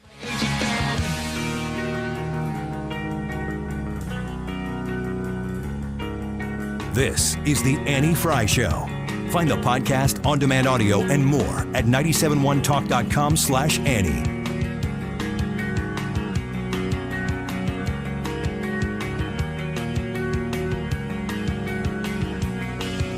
And that's about the time she walked away from me. Nobody likes you when you're 20. RulerFoods.com. Saving on your grocery bill happens when you use the grocery cart at Ruler Foods. Speak from experience. My husband as well. We love the Ruler Foods. We shop in the one in Collinsville, but they are all over the Metro East and the St. Louis region. There are Ruler Foods throughout the course of the bi-state area, so find one closest to you and go shopping. You'll be glad you did. We get fresh produce from there. It's delicious. No problems with the produce that we take home from Ruler Foods. In fact, we seek it out because it's more affordable. And when you're feeding 6 people in a family and you want to buy healthy foods, usually those healthy foods do cost more, and sometimes you end up buying less of them because of the expense. Shop at Ruler Foods and you don't have to worry about that. Fresh meat, a great frozen food section, a great dairy, everything you need is going to be at Ruler Foods. The name brands that you love, they're going to be there as well. You're also going to be able to get Kroger brands at Ruler Foods prices. Save on red or green seedless grapes, $1.69 a pound. Tyson boneless chicken breast, $2.99 a pound. You can save on Powerades and sparkling ice, 88 cents each. Kroger Big K 12 packs, 3 for $10. All these savings at Ruler Foods. You can have them shipped to your door as well. They do delivery. Go to rulerfoods.com. This is the story of the one. He's responsible for keeping a leading healthcare facility clean and safe. And he trusts Grainger's high-quality HVAC cleaning and safety products, combined with their world-class supply chain, to consistently deliver, ensuring he's covered inside and out, so he can focus on keeping his facility clean to help protect the health of everyone inside. Call 1-800-GRAINGER, click Grainger.com, or just stop by. Grainger, for the ones who get it done. During tax season, your info travels lots of places you can't control. W-2 arriving from payroll platform 3. Everything criminals need to steal your identity is on your W-2. Last call for accountant at home office, 1 minute. LifeLock monitors hundreds of millions of data points per second. Tax preparation data centers with service to IRS. All aboard. If your identity is stolen, we'll fix it guaranteed, or your money back. Save up to 40% your first year with promo code NEWS. Visit lifelock.com. Terms apply. Attention St. Louis Medicaid members. If you need assistance with daily living, you can receive a free service from Freedom Care in your own home from a loved one who lives with you. With Freedom Care, you decide who provides your daily care, helping you with preparing meals, bathing, laundry, transportation, and more. A family member or friend that gets paid instantly. It's all through Medicaid, and as a St. Louis resident, it's 100% free to you. New to Medicaid, the Freedom Care family will guide you through enrollment, making it stress-free for patients and caregivers. With over 7,000 five-star Google reviews, we've perfected at-home care for Medicaid members and caregivers. If you live in the St. Louis area, this service is free to you through Medicaid, and with our InstaPay app, caregivers can choose to get paid instantly. So go to freedomcare.com or call 314-697-4912. 314-697-4912. That's 314-697-4912.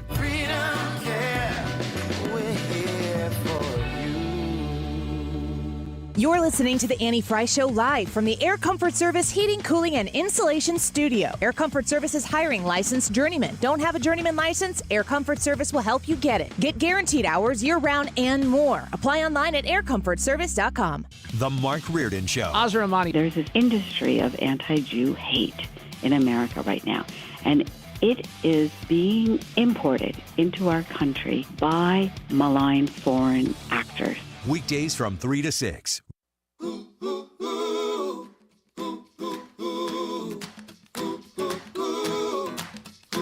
This is the Annie Fry Show.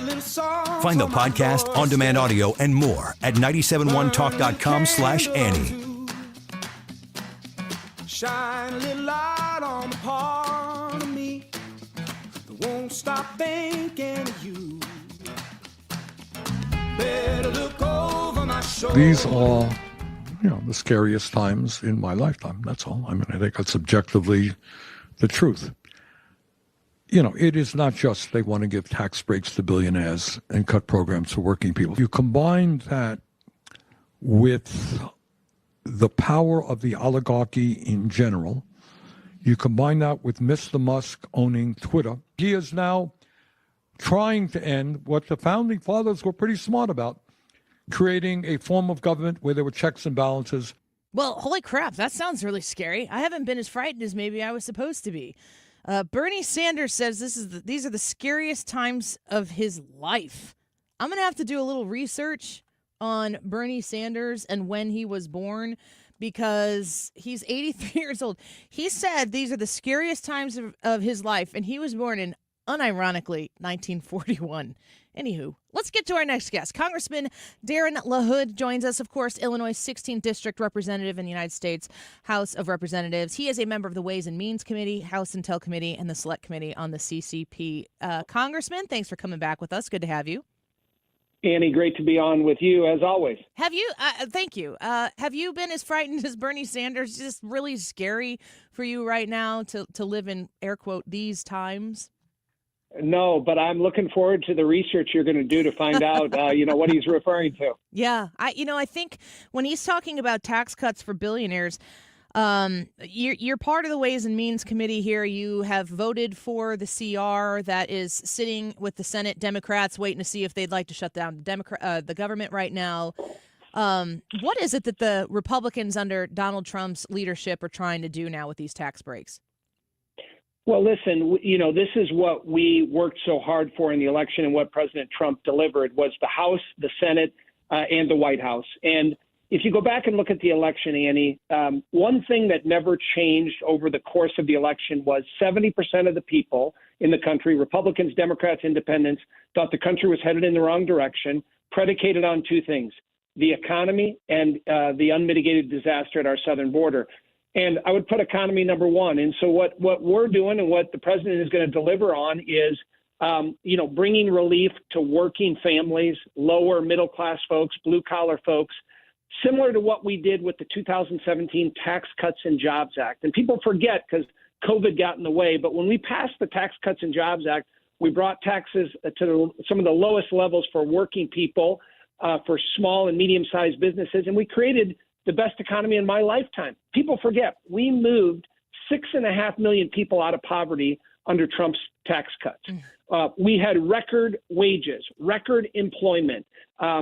We had a boom in this country for every economic level. And so there was a number of those provisions that were not made permanent.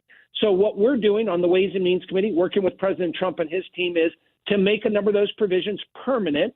If we do nothing this year and don't pass a tax bill, we're going to have $4.5 trillion of expiring tax cuts. That'll mean tax increases. And so on the Ways and Means Committee, as conservative Republicans, we're writing that bill right now that's going to bring relief to the American people and fulfill the promise of bringing down inflation, letting the private sector flourish, bringing more money into the economy, and letting working people thrive in our economy.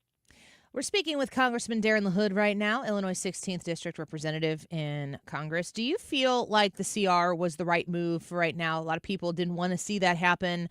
Donald Trump asked you as Republicans to go ahead and support this so that you can address everything in September. Was that the right move? In my 9 years of being in Congress, Annie, I think I voted for one other CR. I voted against almost every single one of them, I think 11 or 12 over my time. I don't think CRs are the right approach to take. However, I listened to President Trump. I talked to him. I talked to his team. He asked us to consider this. I don't think it's good fiscal policy to do that. We're essentially kicking the can down the road.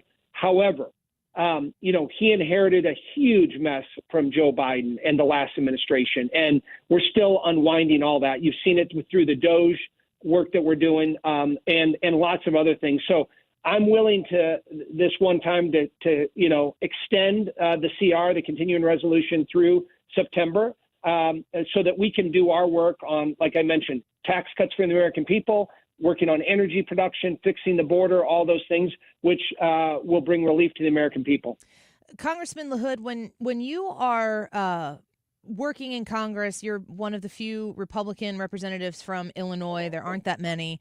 I know that we spoke yesterday with the House Minority Leader, Tony McCombie, on the show, and we talked a little bit about the Supreme Court case, the state Supreme Court case that has to do with gerrymandering the maps here in the state of Illinois. Can you talk to us just a little bit about being an Illinois Republican and comparing being in that majority, albeit a small one, in the House of Representatives in Washington, D.C., but knowing that there are a lot of Illinois Republicans that have been disenfranchised by the supermajority of Democrats and the maps that were drawn to try to disenfranchise people who are in your constituency even? Absolutely. Well, I'm a fourth-generation Illinoisan, proud to be from Peoria, and I'm a proud conservative Republican. And the people that, helped, the people that elected me that I'm fortunate enough to represent are good, hardworking conservative folks, a lot of farmers, a lot of rural folks. So, Illinois, we've seen a trend, obviously, on the Democrat side by, gerrymandering and, Pritzker spending billions and billions of dollars, to help, draw a gerrymandered map that has disenfranchised a lot of Republicans. But if you go back and look at the presidential election last November, President Trump did much better than he did even 8 years ago in terms of almost cutting in half the vote amount that he got. He did very, very well in many parts of Illinois. So I still have a lot of faith and hope in Illinois. And I would just say this. As President Trump comes in at the federal level, we're working right now on getting a new U.S. attorney that will be President Trump's pick. I've been working with him and his team on getting someone that's going to enforce the rule of law, go after Pritzker and Mayor Johnson on sanctuary city policies. We're going to work very hard on pushing back on the sanctuary city stuff that they've done. And if it means withholding federal dollars, I think you're going to see that from this Department of Justice to send the strongest possible message that you need to change your behavior in Illinois to do that. Things like that is why President Trump got elected. And there's still a large segment of voters in Illinois that are conservative, that want to change the direction of the state. And we got to continue to push that. So as one member of Congress, being in the majority, this is the time to do that while we have the House and the Senate in Washington, D.C., and a president that's willing to push back on the crazy policies of Pritzker and Mayor Johnson and others. Yeah, you're so right on that. And I haven't looked recently here at a map of your district, Congressman LaHood, but I do know that the 13th that I'm in used to be represented by Rodney Davis. Was very grateful to have him as my representative. When they redistricted that, they put him in the same district as Mary Miller so that they would have to fight it out. And then they took the 13th that I live in and they snaked it through every college town from basically the Mississippi River down here in Madison County all the way up through Champaign to make sure that they could get that seat back for the Democrats. And Nikki Budzinski has taken a lot of safe votes, in my opinion, because she knows that that seat needs to be protected. But I certainly don't feel as though the people in that district are being represented based on the regions that they are. And if they are somebody who, if it's a majority red area in one part of that district or another, they very strategically, intentionally made it so that they can squeak out one more seat down here in the 13th. And I got to think that, especially if you go up into Chicago or whatever, the way they draw all of those, it's very intentional to disenfranchise voters that they don't like. Absolutely, Annie. And, you hear Democrats complain about gerrymandering all over the country. Where is Eric Holder coming to Illinois, having a press conference and saying what the Democrats did here is completely wrong? I mean, it's complete hypocrisy. You'll never hear it from them, but Illinois is a poster child for everything they're against with gerrymandering. And what it caused, it's not healthy for democracy, and it disenfranchises voters, and it's politicians picking their voters instead of voters picking their politicians. Yeah, and it's a shame. That's not the American way to do things. Congressman LaHood, we thank you for being with us right now. We know that we have good, strong advocates for conservative, common sense policies from Illinois in Congress. You're one of them, and we're grateful you come join us on the show from time to time. Thanks for being here. Thanks, Annie. Have a good day. You as well. Bye-bye. Congressman Darin LaHood there. He's Illinois' 16th district, member of the Ways and Means Committee. He's talking a little bit about what they are trying to do financially in the House of Representatives. And now we sit and we wait and see what the Democrats are going to do in the Senate. Are they going to shut it down? Are they going to make it so that the government is going to close? I think Friday is the deadline that they have to get something done. And, would it be hypocritical for them to shut it down? I have a feeling that in most cases you can make an advocacy for hypocrisy being rampant on both sides of the aisle in Washington, D.C. And we have to look at what we need to get done. We have to look at where the plan is taking us. And I want to hear more from Donald Trump. I want to hear more from the Republicans speaking on what those goals are. The CR gets us through September. What work is being done through September to make this CR time worth it? I don't think it's a good mental space to just be like, CR bad. Certainly the way that we've done it in the past has been bad. We've been passing continuing resolutions since COVID. I remember Steve Moore coming onto the show when Joe Biden was still the president and saying, you know what, I got a plan. And I think he credited it to Rand Paul possibly. He's like, let's just go back to 2019 spending. We're not in COVID anymore. We're far outside of COVID. I mean, do you ever think about COVID when you're moving through your day? Every once in a while I get in a crowded elevator and I think to myself, remember COVID? It meant less crowded elevators. That's like what comes to my mind when I think about it. We don't need to be spending the money that we're spending. And COVID was an avenue to a massive increase in the size of government. Many things are still in place that were implemented during COVID times because of the circumstances that we were living under that just never got put back. So if we could go back to those 2019 spending levels, the amount of cuts, and think about that. Think about 2019 before COVID set in, when the economy was going bonkers under Donald Trump. Things were going really, really, really well economically. Why can't we go back to that spending? Did people get so used to relying on government in certain places where in 2019 it wasn't necessary? There's a lot of different things that can be pulled back, put back to those pre-COVID levels, and we should be able to survive on that. And if we got a little bit too comfortable, if we got a little bit too cozy in, the stimulus world of things where, oh yeah, did you know that it's possible for the government to send you checks? That would be great. That money has to come out of your pocket, and boy, are we paying for that now. And I remember economists saying, you can send out these stimulus checks. I know that people are hurting. People were out of work. these stimulus checks you will have to pay for. They aren't free. It's essentially a loan from yourself with interest. A loan on top of a loan. We have to get everything back in order, and it takes somebody with significant courage to go through the process of doing it, because it is way easier to get elected when you're giving people things than when you are doing the opposite. Giving people back their own tax dollars, that's really essentially what the Trump administration is doing. They need to keep telling people and framing it that way, because that's the God's honest truth of what it is. All right, let's take a break. The YouTube live chat poll today, haven't mentioned this yet, is spring break travel out of control? You hear a lot of these stories, certainly this one right now about a missing American in the Dominican Republic. No suspects. The search for Kananki, is her last name, reaches 1 week. I cannot imagine being this girl's mother. Oh, it aches to think about it. They're concerned that the disappearance may not be accidental. How do you feel about spring break travel? Is it out of control? Yes or no? Go to the Annie Fry YouTube channel and vote. We'll be right back. This is the Annie Fry Show. Follow Annie on X at Annie Fry Show. Honey, they burn all the time. If only I brought the holy water instead of this whiskey and rye. Give me that whiskey and rye. Speaking of the devil. Stewart's American Mortgage and the Bagel Loan, one phone call, one text message away, and that phone call or text goes straight to Stewie. Here's the number. It's 314-324-4440. That's 314-324-4440. That's Stewie's phone number. Now, you call him or you text him and you say, Annie said something about a bagel loan. Can you help me? If you're looking to get a new mortgage, if you're buying a home, I want you to, at least if you've been recommended to somebody for a loan, at least get the second opinion with Stewie. If the other person can help you better than Stewie, okay, fine. But don't do yourself the disservice of not talking to Stewie about a bagel loan before you make your final decision. You're going to be able to get the same low rates that you qualify for in other places. You can close in 2 weeks or less.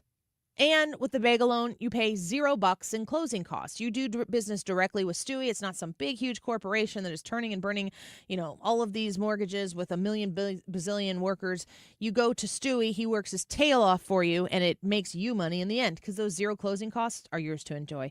314-324-4440. Google the bagel loan. NMLS number 226715. Join Mark Patrick Seminars Lose the Weight and Stop Smoking. Early bird specials $49.99. Seminar Sunday, March 16th. Holiday Inn, St. Louis Southwest, Route 66. St. Louis. Weight loss 11 a.m. Stop Smoking Seminar 2 p.m. Or Monday, March 17th, 4 Point Sheraton, St. Louis. Fairview Heights. Weight loss 5:30 p.m. Stop Smoking Seminar 8 p.m. Mark Cox here. Get into the college basketball spirit this March by going to the Range St. Louis West. They have their basketball bonus promo all month long. 3 different baskets set up. You have a chance to get big discounts on firearms, suppressors, optics, and more, or win a free private lesson, a discounted membership, or gift cards. Play basketball and get a bonus when you score. Everybody gets 1 shot a day. Members get 2 shots. 14803 Manchester Road in Baldwin, therangestl.com. Today's YouTube live chat poll is spring break travel getting out of control. This poll was inspired by the missing young lady that has been all over the news as of late. And we want to know what you think. Is spring break travel getting out of control? Do these kids need to be traveling to different countries and so on and so forth? So jump on Annie's YouTube page, youtube.com/@AnnieFry, vote in the poll, and then leave us a message telling us why you voted the way you voted. Also, Brian Kilmeade is coming back to St. Louis. He's going to be at the factory with several personalities from 97.1, and there are tickets for sale. They're going fast. We need you to get those tickets. And also, there's a VIP meet and greet that has been sponsored by Bob and Tammy Kershaw of the Retirement Advisory Group. That VIP ticket comes with a surprise, which is an autographed book by Brian Kilmeade. And we want you to go on to 971talk.com/events. Sign up for that. Get your VIP tickets. Meet Brian Kilmeade. Meet Annie. Meet Mark and Mark. Get involved in that. The time right now is 1:42, and this time check is sponsored by Jerry Kelly Heating and Air Conditioning. It's time for a $98 furnace tune-up. 97.1 FM Talk is proudly supporting the Guns N' Hoses Queen of Hearts raffle, benefiting the St. Louis Backstoppers. Learn more at stlgunsandhoses.com and listen to the Mark Cox Morning Show Fridays at 8:20 for winner announcements.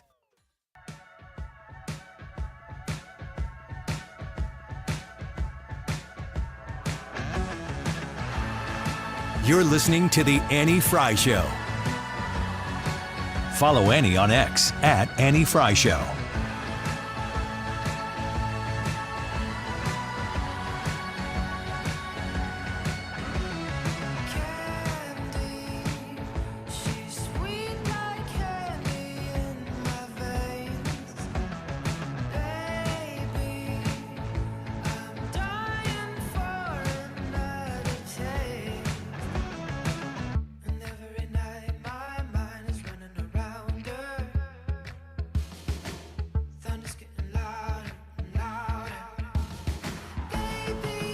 Welcome back to the Annie Fry Show. We're grateful that you're here with us this afternoon. The YouTube live chat poll, as Brad was just mentioning, is spring break travel getting out of control, yes or no?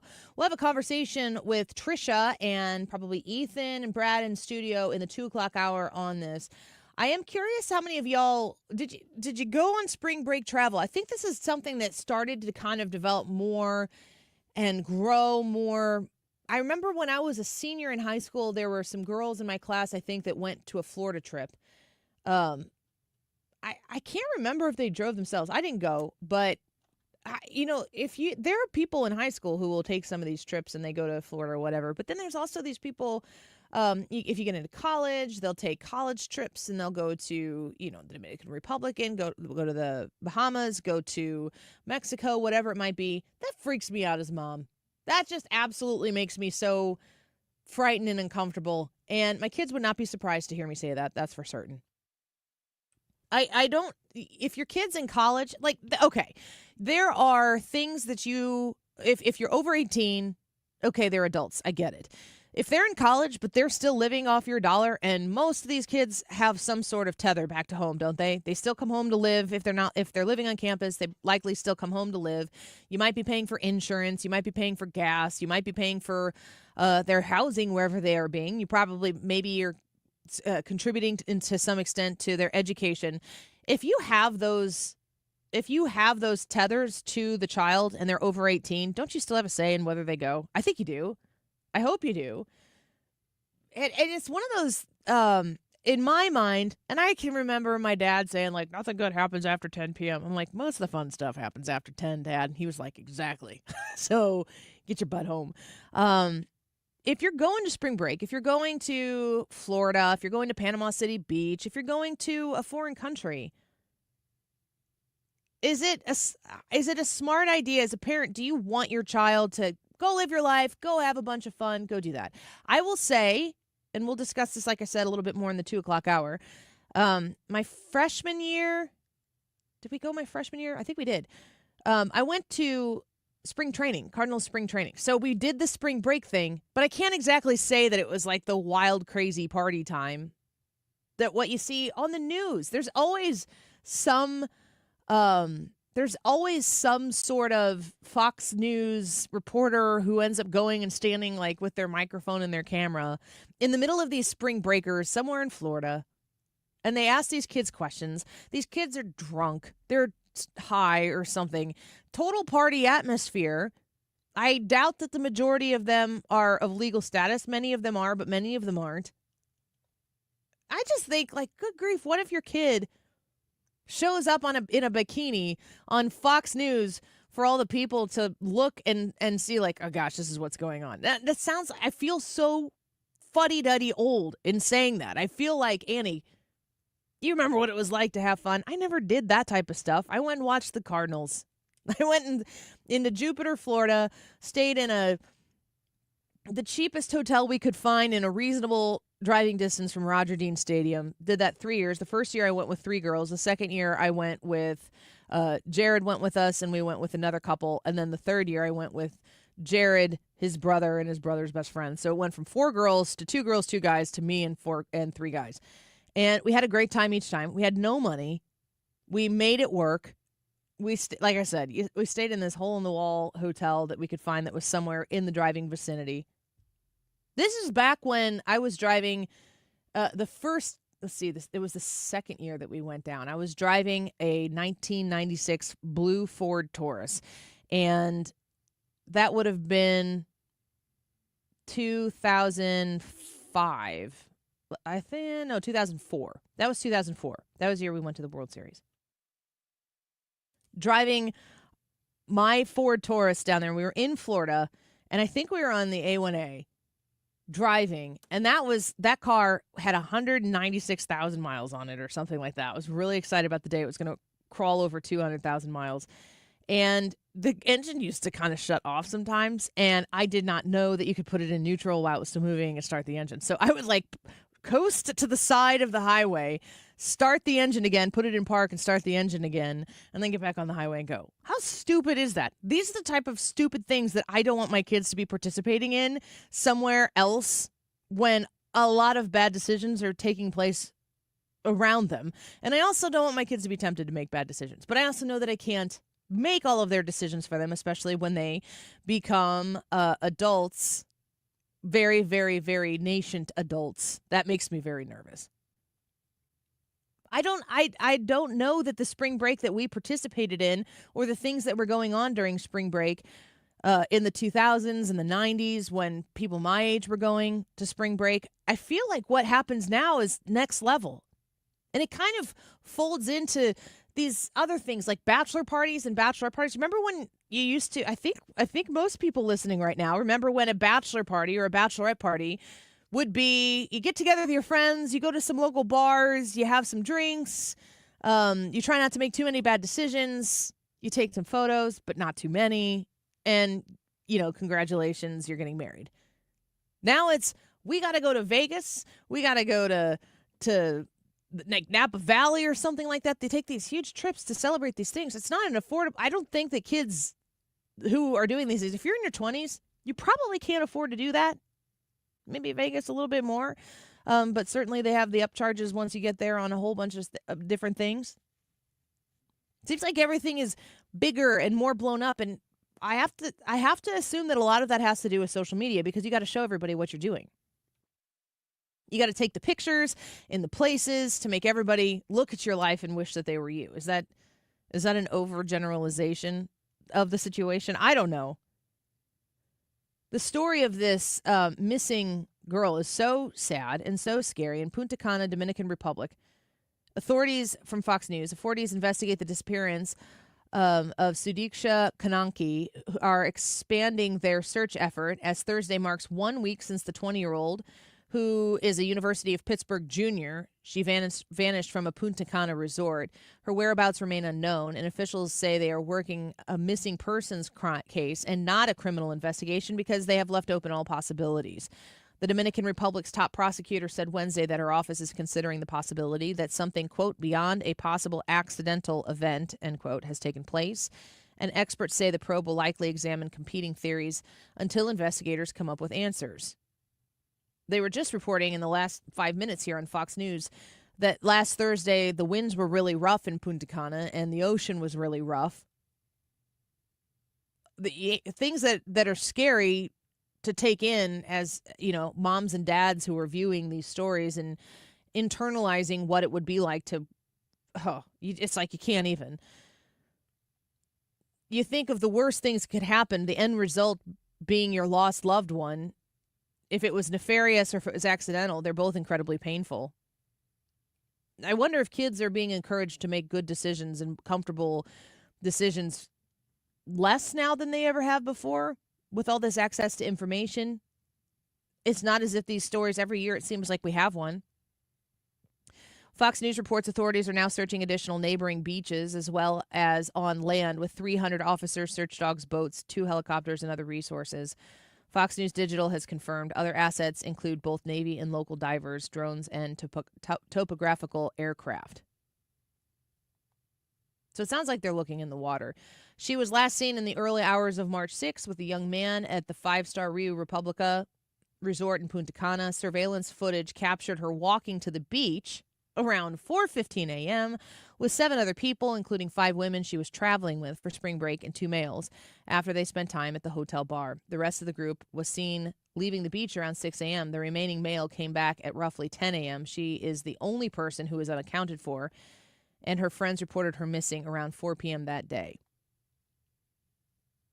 It's such a scary story. And, being able to go somewhere and do something fun over spring break, that sounds like it was so fun for us to be able to do it, even though we were broke, and we just did everything we could to make it fun. I mean, if you go to Florida, in our instance, we went to spring training, we would just go to the beach and sit on the beach. That was free and beautiful and different than the Midwest in March traditionally. You want kids to be able to have that kind of fun. You want to be able to trust them. You want to be able to let go a little bit so that they can enjoy it. But it's a struggle as a parent. I'm not there yet. My son's 15, but I'm thinking about him going down there. I trust him. He makes good decisions. But it just takes one bad decision or one wrong place, wrong time. I wonder how y'all feel about it. Go to the Annie Fry YouTube channel and let us know if spring break travel is out of control. Brad, do you have any thoughts on this? I am shocked that these kids are going where they're going. It blows my mind to sit here and think, well, where she went to the Dominican Republic, I can't imagine being in college going to the Dominican Republic. I didn't have 2 pennies to rub together, let alone have money for airfare and hotel room and all that other stuff. It reminds me of that situation. I cannot think of her, the woman's name, but I can remember, is it Vandersloot? Jorn Vandersloot was the... It was like a national story for a long time, and we didn't know what happened. This girl just disappeared in, I don't remember if it's Bermuda or something like that. She was gone. And then like 2 or 3 years later, this Jorn Vandersloot confesses to killing her. Natalie Holloway. Natalie Holloway, that's right. And I don't know. I'm with you. I couldn't let my kid go out of the country. I don't see anything wrong with going to Florida or maybe even Vegas, even though Vegas, you can get yourself in a little bit of trouble out there, financially speaking. But to spend money you don't have, I just don't, I think that there's smarter ways of doing it. Well, it's not always their money that they don't have. I mean, there could be, the money part of it is not really my concern about it. It's the safety and security of it. If parents are providing that money so that they can go have a good time, that's a different question. But if they have the funds, if they have the means to be able to do it, it just seems crazy to me to go into some of these areas where it just looks like all bad decisions. Mm-hmm. But I guess bad decisions probably look a little bit different to me than they probably do to a lot of these college-age kids. So yeah. When we come back, we're going to get Trisha in studio. We've got an Annie, Are You Okay? It's Thursday, of course. I've also got a Ryan Wiggins story, which I have been sitting on, and I'm excited to share with the crew here. So we'll get Trisha in here in the next hour, and we'll hit up Annie, Are You Okay? At 2:25. But she's going to also join us for that first segment. I just got a message from somebody who says a lot of them probably use student loan money. You're darn right they do. I know that for a fact. I remember when the student loan checks would come in when I was a resident and assistant at SIU, and I remember hearing what people were spending that money on, and I thought, oh man, I don't know if that's what those dollars are for. Give us your thoughts and let us know what you think on that poll. You go to the Annie Fry YouTube channel and vote there, and let us know if you think spring break travel is out of control. Vicky says yes. I think the states would do. Oh, this is not this current one. I'll read through some of these comments when we come back. Frank said, I remember a raunchy movie called Spring Break airing on HBO all the time in the 80s. So maybe it has been that way for quite some time. Girls Gone Wild, that was in our time, and that was all spring break, wasn't it? Let us know what you think. We'll be right back.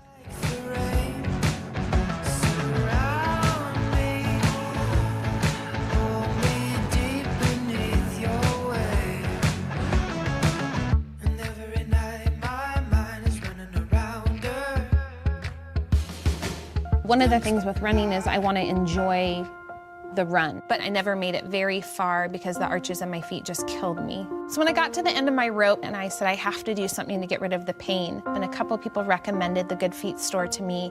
I loved how I could go in and get a free personalized arch support fitting. They put that time, that work, that effort into helping you find the right arch supports. And you can walk around this store with these in your shoes and try them out before you purchase them. So after I got my arch supports, the arches on my feet stopped hurting. And the pain literally instantly went away. So if you have pain, go. Find a Good Feet store and go. There is an answer. Find the simple solution that will get rid of your pain. I'm Rondi, and that's my Good Feet story. See how Good Feet arch supports work for you before you buy with a free fitting and test walk at the Good Feet store. Visit one of our 2 locations, Creve Coeur and Shiloh, Illinois, and at goodfeet.com. Many of you know that my inspiration for becoming an accident attorney was my brother Tim, who was rendered a quadriplegic at age 18. I didn't know what a personal injury lawyer was or what they did, but I soon did. Tim was treated terribly by the insurance company, and I became enraged. It was a constant delay and deny. I'm John Morgan of Morgan & Morgan. Tim later worked with me for 27 years. Last year, my hero died at age 65. You can see my eulogy for him by visiting mybrothertim.com. He was one hell of a man. Because of Tim, together we built the largest injury firm in the world, and our clients are treated the way I would want my family to be treated. At Morgan & Morgan, nobody is a nobody and everybody is a somebody. If you need our help, visit forthepeople.com on your phone or computer. See you soon, Tim. Morgan & Morgan, forthepeople.com. Injured? Dial pound law or visit forthepeople.com for an office near you. Confidence is knowing you're ready to handle whatever comes your way. That's what it feels like to take on your workday with Cintas. They make sure your AEDs are up to date, your fire extinguishers are tested and inspected, your floor mats are cleaned and delivered, and your workwear looks good, feels good, and is freshly laundered with the Cintas Apparel Plus program. So are you ready to take on today? Visit Cintas.com and get ready for the workday. I had the worst dream last night. You were in a car crash, and the kids and I were on our own. We had to move out of the house because I couldn't afford it anymore. That's awful, hon. My brother got life insurance from Ethos, and it only took 10 minutes. And he got $2 million in coverage for around $2 a day. It's all online. No medical exam. He just answered a few health questions right from his house. Ethos, here we come. Visit ethos.com/apply. That's ethos.com/apply. Sample rate is a 10-year term life policy for 35-year-old healthy, non-smoking male. Billed monthly. KFTK FM Florissant from the Kaufman Townsley St. Louis's Injury Lawyers Studio. Call 314-500-5000. That's 314-500-5000. All on the free Odyssey app.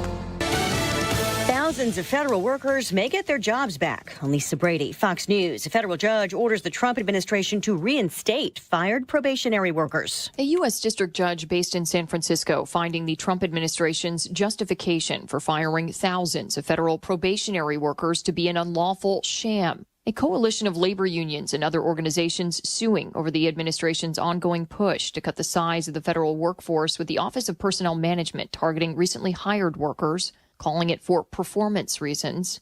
The judge requiring at least 6 federal agencies to immediately offer workers their jobs back. Fox's Kristen Goodwin. Those agencies include Veterans Affairs, Defense, and Agriculture, but that legal fight could continue. Just getting reports, the Postmaster General is telling Congress they plan to reduce the Postal Service workforce by 10,000 employees through an early retirement program, and that he wants help from the Elon Musk DOGE team on reforms. Concern about DOGE cuts, part of what's fueling a shutdown showdown on Capitol Hill. If there's a shutdown, it's only because of the Democrats, and they would really be taking away a lot from our country and from the people of our country.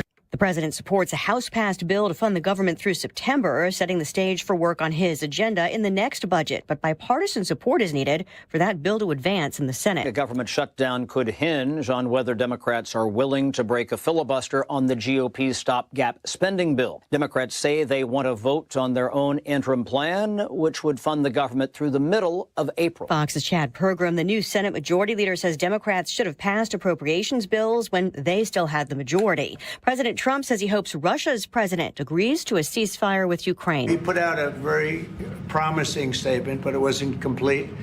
And yeah, I'd love to meet with him or talk to him. But we have to get it over with fast. This as he meets today with the head of NATO. America is listening to Fox News. Wesley Financial Group is not a law firm. If you own a timeshare, don't miss this public service announcement from Chuck McDowell, founder of Wesley Financial Group. If you receive an unsolicited phone call or mail piece to discuss selling, renting, or especially canceling your timeshare, don't fall for it. If you really want out of your timeshare, hang the phone up immediately or throw that mail piece in the trash and contact your timeshare resort or Wesley Financial Group for assistance with your timeshare. As the only Inc. 500 timeshare cancellation company, our knowledge, experience, and results has made Wesley a trusted resource for over 40,000 families we've helped get out of their timeshare. Give us a call, and I'll send you our timeshare exit information kit free with the straight facts about your timeshare and all of your options for cancellation. Call for your free info kit. Call 800-970-3355. 800-970-3355. 800-970-3355. Air Comfort Service, heating, cooling, and insulation, weather. It's another delightful evening around town as temperatures drop into the 60s. Mostly cloudy skies taking over with maybe a spot shower after midnight. Nothing much. 54 for the low. Thursday, do it again. Partly to mostly sunny skies, 78. Thursday night, partly cloudy, 56. Friday, partly sunny, windy, and warm, 80 degrees. Scattered showers and thunderstorms develop as we go through Friday afternoon into Friday night. This is 97.1 FM Talk. Chief Meteorologist Dave Murray. Don't get lulled into believing the IRS is getting soft. It's just the opposite. Hi, this is Lance Story with the Lance Story Law Firm. We are being told by IRS collection officers that their higher-ups are demanding that they get more aggressive than ever. So don't ignore them any longer. Level up. If you have unfiled returns, unpaid taxes, levies, or liens, call the Lance Story Law Firm today and let us get between you and the IRS. We'll protect your rights, including your right to appeal or even your right to take the IRS to tax court. Remember, IRS problems are legal problems, and they need to be handled by an expert attorney team who's done it for decades. So call the Lance Story Law Firm today. We're local. Our office is right here in St. Louis, or visit Lance, DRURY, law.com to schedule your free consultation with your local tax resolution law firm, the Lance Story Law Firm, 314-260-6120. The choice of a lawyer is an important decision and should not be based solely upon advertisements. Rhino Shield is far superior to even the best traditional exterior house paint.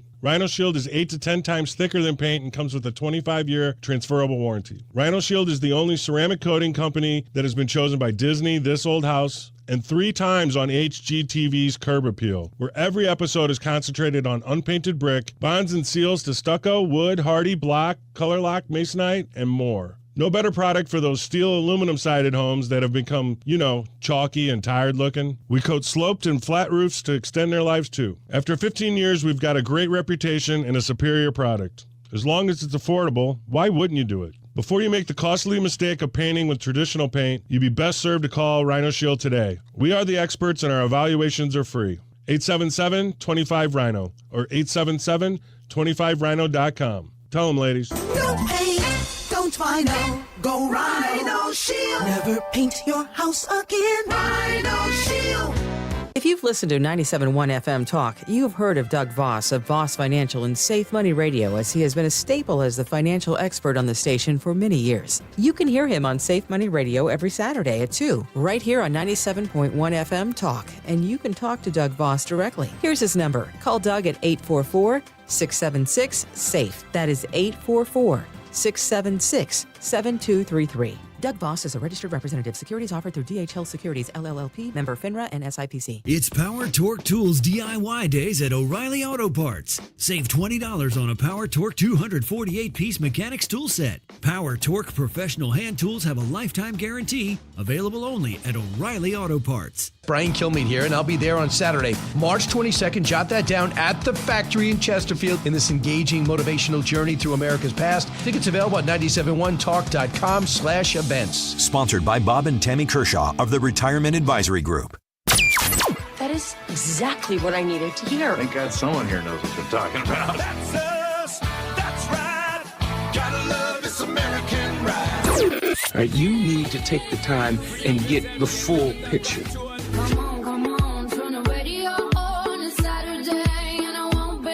Don't get me wrong, I love the ladies. I mean, they rev my engine, but they don't belong in the newsroom. It is Anchor Man, not Anchor Lady. What do you want from me? I'm not America's sweetheart.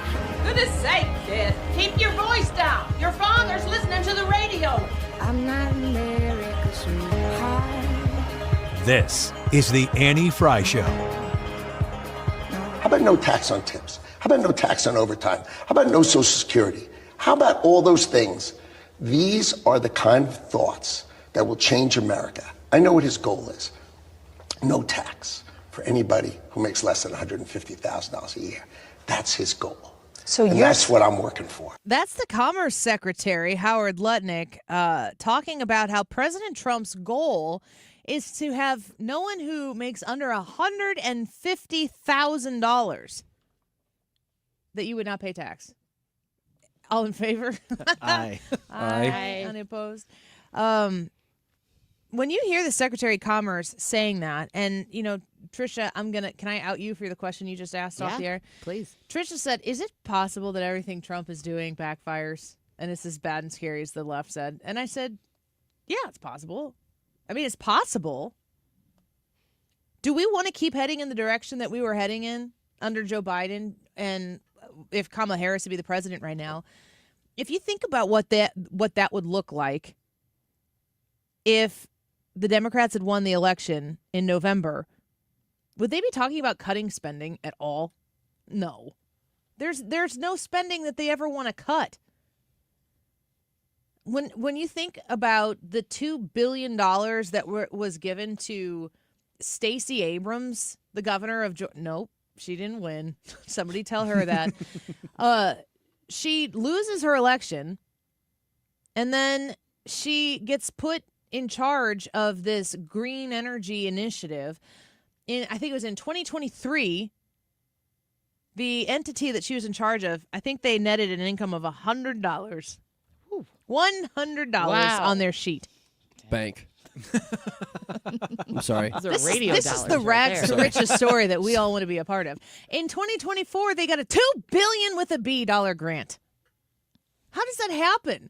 From what I understand, we've covered this story. We had the reporter that was digging into this on 3 weeks ago, maybe 4 weeks ago. I can't remember.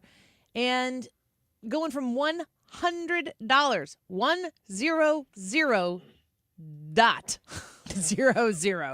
$100 to a $2 billion grant. And the effort she was supposed to do was to encourage people to replace their non-electric appliances with more efficient ones. Like, get rid of your gas stoves, put in an electric. Like, that was her job. She's supposed to go tell people, use more efficient appliances in your home. Why does that cost $2 billion? Trisha, we want chairs.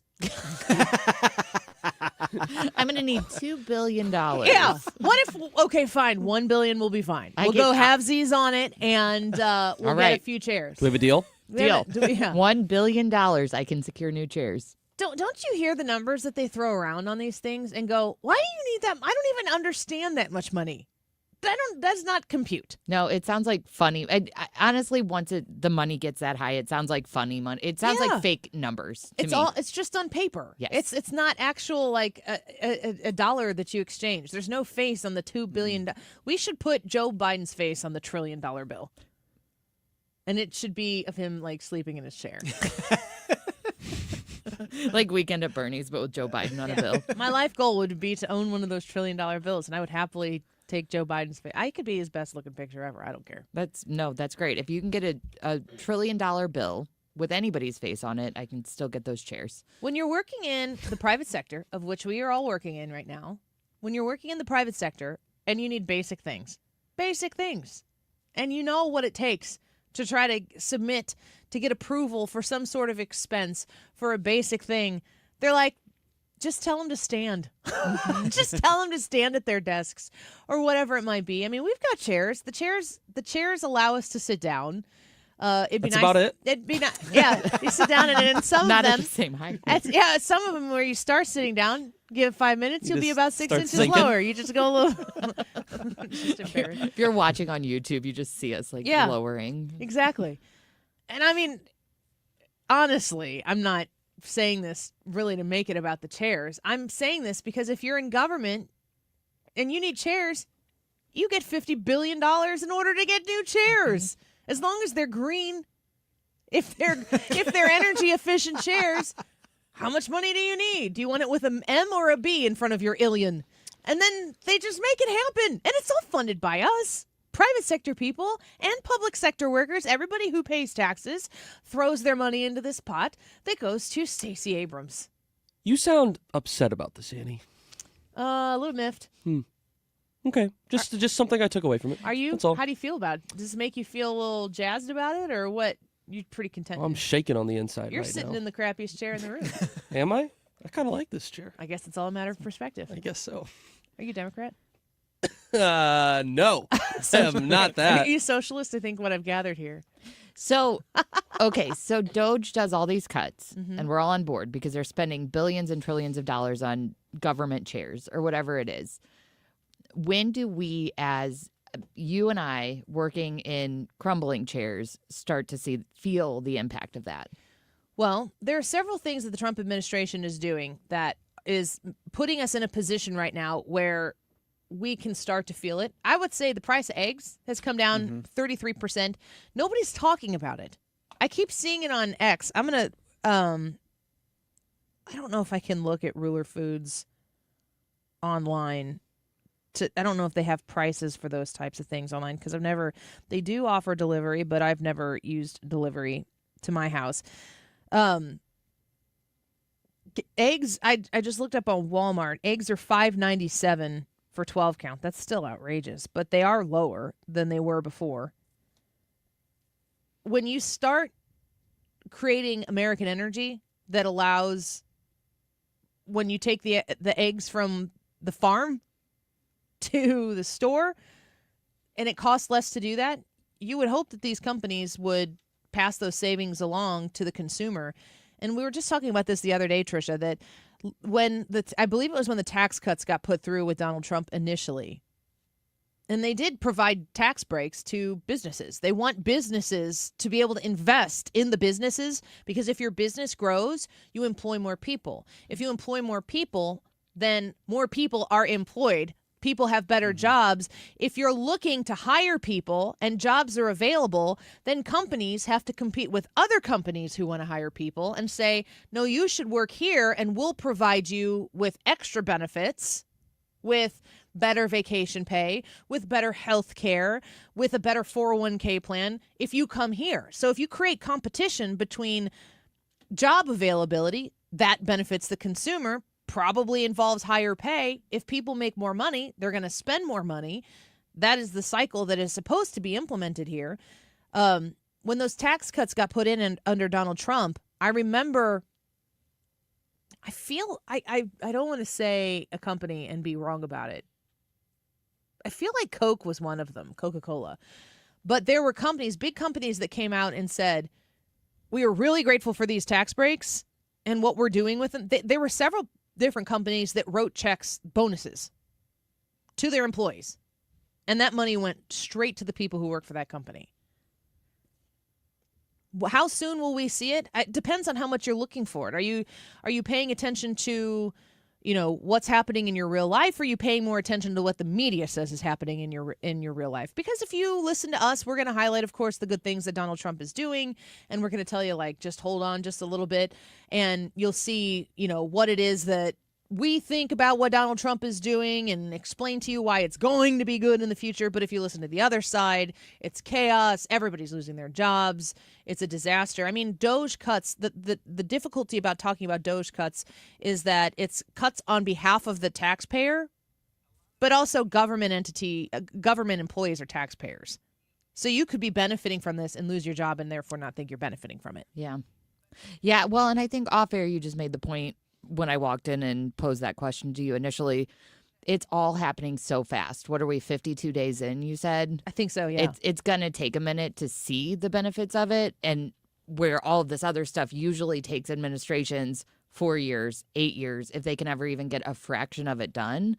So it's just, I think the normal everyday person, because I'm obviously in lockstep with you guys. I'm not a big dummy that's like, oh, Trump is sinking the ship. But we are every day bombarded with this narrative that it's all going to HE double hockey sticks in a handbasket.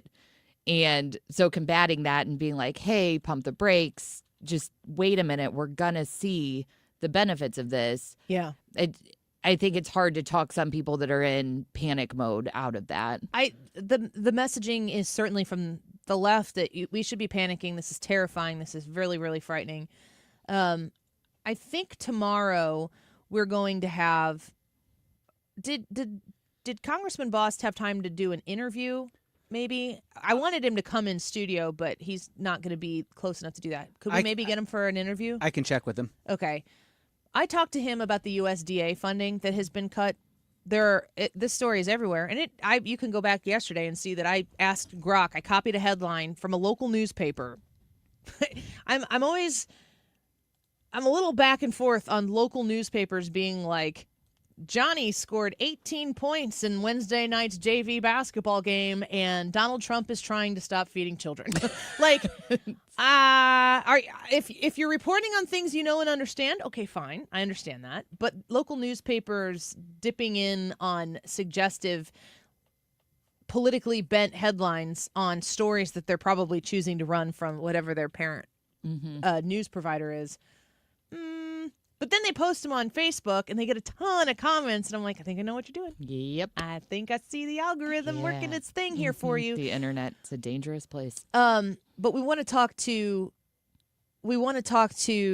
Congressman Mike Boss because I texted him about this. USDA cuts, and I gotta pull up the headline. I'm gonna talk my way through this because I saw this headline, and I'm like, what? That sounds really bad. I hope that's not true. And I don't know. I don't know what's true until I research it. And if I can't find the answer, I'm going to ask people that I'm connected to give me the answer. And the headline was, and again, this was from a local newspaper. I'm not going to say which one. The USDA cuts over $1 billion by ending local food programs affecting schools, food banks, and 12 million students' free meals. I read that as, it doesn't say Trump, but it's the USDA, and we're talking about cuts top to bottom. The USDA is stopping feeding children. Yep. Yeah, that's how that reads. And that's what people will take out to the streets and say, Donald Trump is literally taking food out of the mouth of American children. So the conversation that I had yesterday on the phone with Congressman Boss, he looked into this, and he has an explanation for it. And essentially what is happening is, kids get free breakfast at school. Mm-hmm. If you're in the part of the free lunch program. I don't know if it's directly connected to SNAP. It might be. Kids get free breakfast at school. Kids get free lunch at school. The modification of what took place and the cancellation of contracts that took place, these are the contracts that were put in place during COVID that they made agreements with distributors to service kids because they weren't in school to be fed breakfast and fed lunch. Right. All of the free breakfasts, all of the free lunches are still available, unaffected. What they did was they canceled contracts that never got canceled after COVID. The COVID modifications went away. So it was with the distributors that's what they've gone and said, we don't need this anymore because the COVID measures aren't in place anymore, so we don't need to do it this way anymore. But the free breakfasts and the free lunches are all still being provided for kids. So it's basically just going back to what it was before COVID, or a version of that. Yes, and I'm going to ask him if we can get him on tomorrow. If we can't, then I'll ask him who we should talk to about it because he was looking into it. He's like, I want to know what's going on here. And yeah. But that's not the way it's being reported. That's crazy. The news headline is, Trump's not feeding kids anymore. And the thing that frustrates me so much, two things that frustrate me. That is a horrific story, and if that were true, I would, whether the Trump administration did it or the Biden administration did it, I would want to make sure that kids were being fed. I know a lot of people have a lot of thoughts on I would assume that this is a type of welfare. Not everybody qualifies for free lunch, and not everybody qualifies for a free breakfast. I don't want kids to be hungry, and if we're providing that type of nutrition for those kids during school, go to school, eat your meals. I can handle that. I'm okay with that. But to try to get people all up in arms over suggesting that the Trump administration doesn't want to feed kids anymore is so disingenuous. The people who come up with these headlines know what they're doing. It's very intentional. It's not out of concern for children. They're feigning some sort of pearl clutching over hungry kids so they can get a punch in on the Trump administration. It's just gross. It's so disappointing, and it happens all the time. My second frustration is that if that is being implemented at like super local news levels, sometimes I feel like you might be swimming out in deep waters where you should come back where it's safer. Because I want to read about the local high school basketball game. I want to know about what's happening with the road construction at the intersection of, X and Y so that I can avoid it for how long. I want to know those things locally. If you're going to put out headlines that are misleading, if you haven't researched it enough to know what the real truth of the matter is, if you're not doing actual reporting, you can't put stuff out there just for the sake of, if you're a news organization, which these places are, I don't appreciate, and I don't even know if they're just trying to tweak the algorithm. That's not the way to do it, not on hungry kids.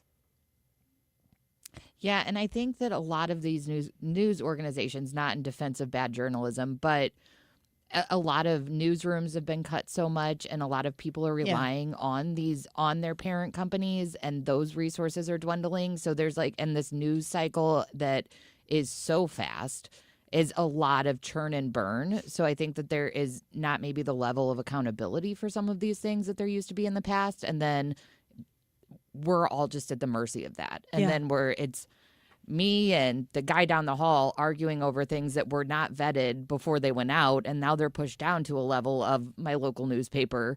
And then we're arguing over hungry children when the root of that wasn't real. And it's just causing so much chaos. And that's one story. No children are being denied their meals now because of these cuts. Mm-hmm. Yeah. That's what I've been told by a congressman who researched it. I'd like to talk to him about it tomorrow, too, if we can get him on the show. All right, Annie, are you okay next? You ready for it? Let's do it. All right. Annie, are you okay with Trisha, Ethan, and Brad, myself here, coming back, and we'll get to the results of this YouTube live chat poll. I'll get to hear what the crew thinks about spring break travel. I wonder how many of them have taken spring break trips as well.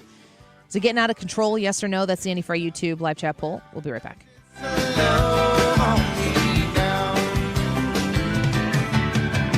You're listening to The Annie Fry Show.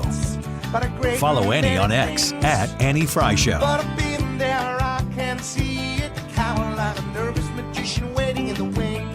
STS-armory.com. If you're looking to buy a firearm, I highly encourage you to visit the brand new location for STS Armory in Pontoon Beach, Illinois. They've changed locations, so if you've gone before and it was at the old place, just go visit them now at the new one. You'll be very glad you did. They are kind and they are incredibly knowledgeable.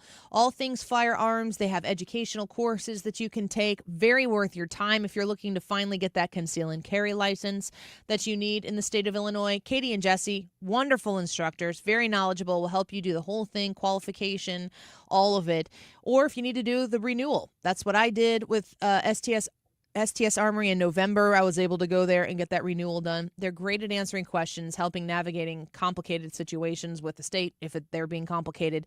But they also have access to the ammunition, to the firearms, to the safety and security devices that you want to make sure you're being responsible with your firearms. They have it all. Go say hi to Katie and Jesse Johnson at STS Armory in Pontoon Beach, Illinois. You can visit online at sts-armory.com. Hey, Jimmy Fallon here with a quick listening tip for you. If you miss Fox Across America or any of your other Fox News favorites, do not worry. I got you covered. You can stream previously aired shows with Rewind, available exclusively on the free Odyssey app. So if you're busy work days, it doesn't mean you have to miss out on the news. Listen to your Fox shows on your time with Odyssey. To get started, just download the free Odyssey app and search for Fox News Radio. That's Odyssey, A-U-D-A-C-Y. I'm spelling it out in case you're a little slow like me. If you're a homeowner, it's time to upgrade your windows with Window World. Mark Cox here. I am a satisfied customer. I love the windows they put in my house, and there's a reason they're ranked number one in the number of windows sold in this country by Qualified Remodeler magazine. They have that lifetime warranty. It covers all the parts, the glass breakage, the labor. You don't have to worry about it anymore. And in over 20 years in business, they have improved the look and the thermal efficiency of over 76,000 customers in the greater St. Louis area. Window World is now offering 36 months, same as cash financing with approved credit. And I think the customer service sets them apart from the rest of their competition. And they have an excellent track record with the Better Business Bureau. They've also raised a lot of money, over $3 million for local and national charities. So be sure and check them out. Call them at 314-993-1800. Tell them Mark Cox sent you. You can also go to windowworld.com.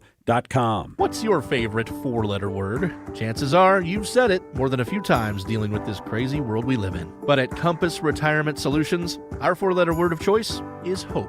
Hope for a better tomorrow. And hope that your retirement plans don't take a back seat. You've watched inflation soar, and maybe your retirement future feels a little uncertain right now. But all hope is not lost. Find out exactly how much risk you're still taking with your investments. Find out how you may be able to save big on taxes. And find out how having a written retirement plan just might give you the hope you've been looking for. Call today to set up a meeting. 314-373-1598. That's 314-373-1598. Compass Retirement Solutions. 314-373-1598. Firm offers insurance services but does not provide tax advice. Investments and services offered through Compass Retirement Group, a registered investment advisory firm in Missouri and Illinois. Investing involves risk, including the potential loss of principal. You're listening to the Annie Fry Show live from the Air Comfort Service Heating, Cooling, and Insulation Studio. Air Comfort Service is celebrating 55 years of residential and commercial service, maintenance, and installation of heating and cooling systems. Get in your comfort zone. Visit aircomfortservice.com. 97.1 On Command. Just tell your smart speaker to play 97.1 FM Talk.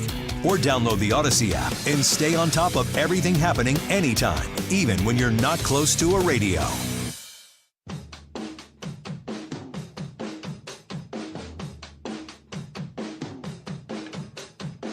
This is the Annie Fry Show.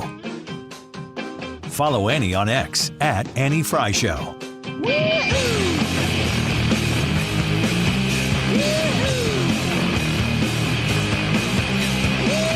And now it's time to play Is Annie Okay With This?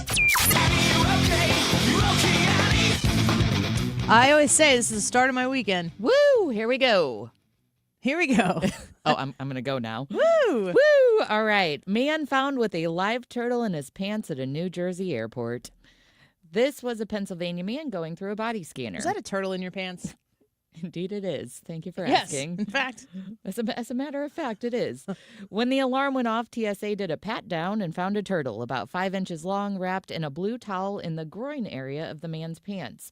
The man, whose name was not released, was escorted from the checkpoint area and ended up missing his flight, and the turtle was confiscated.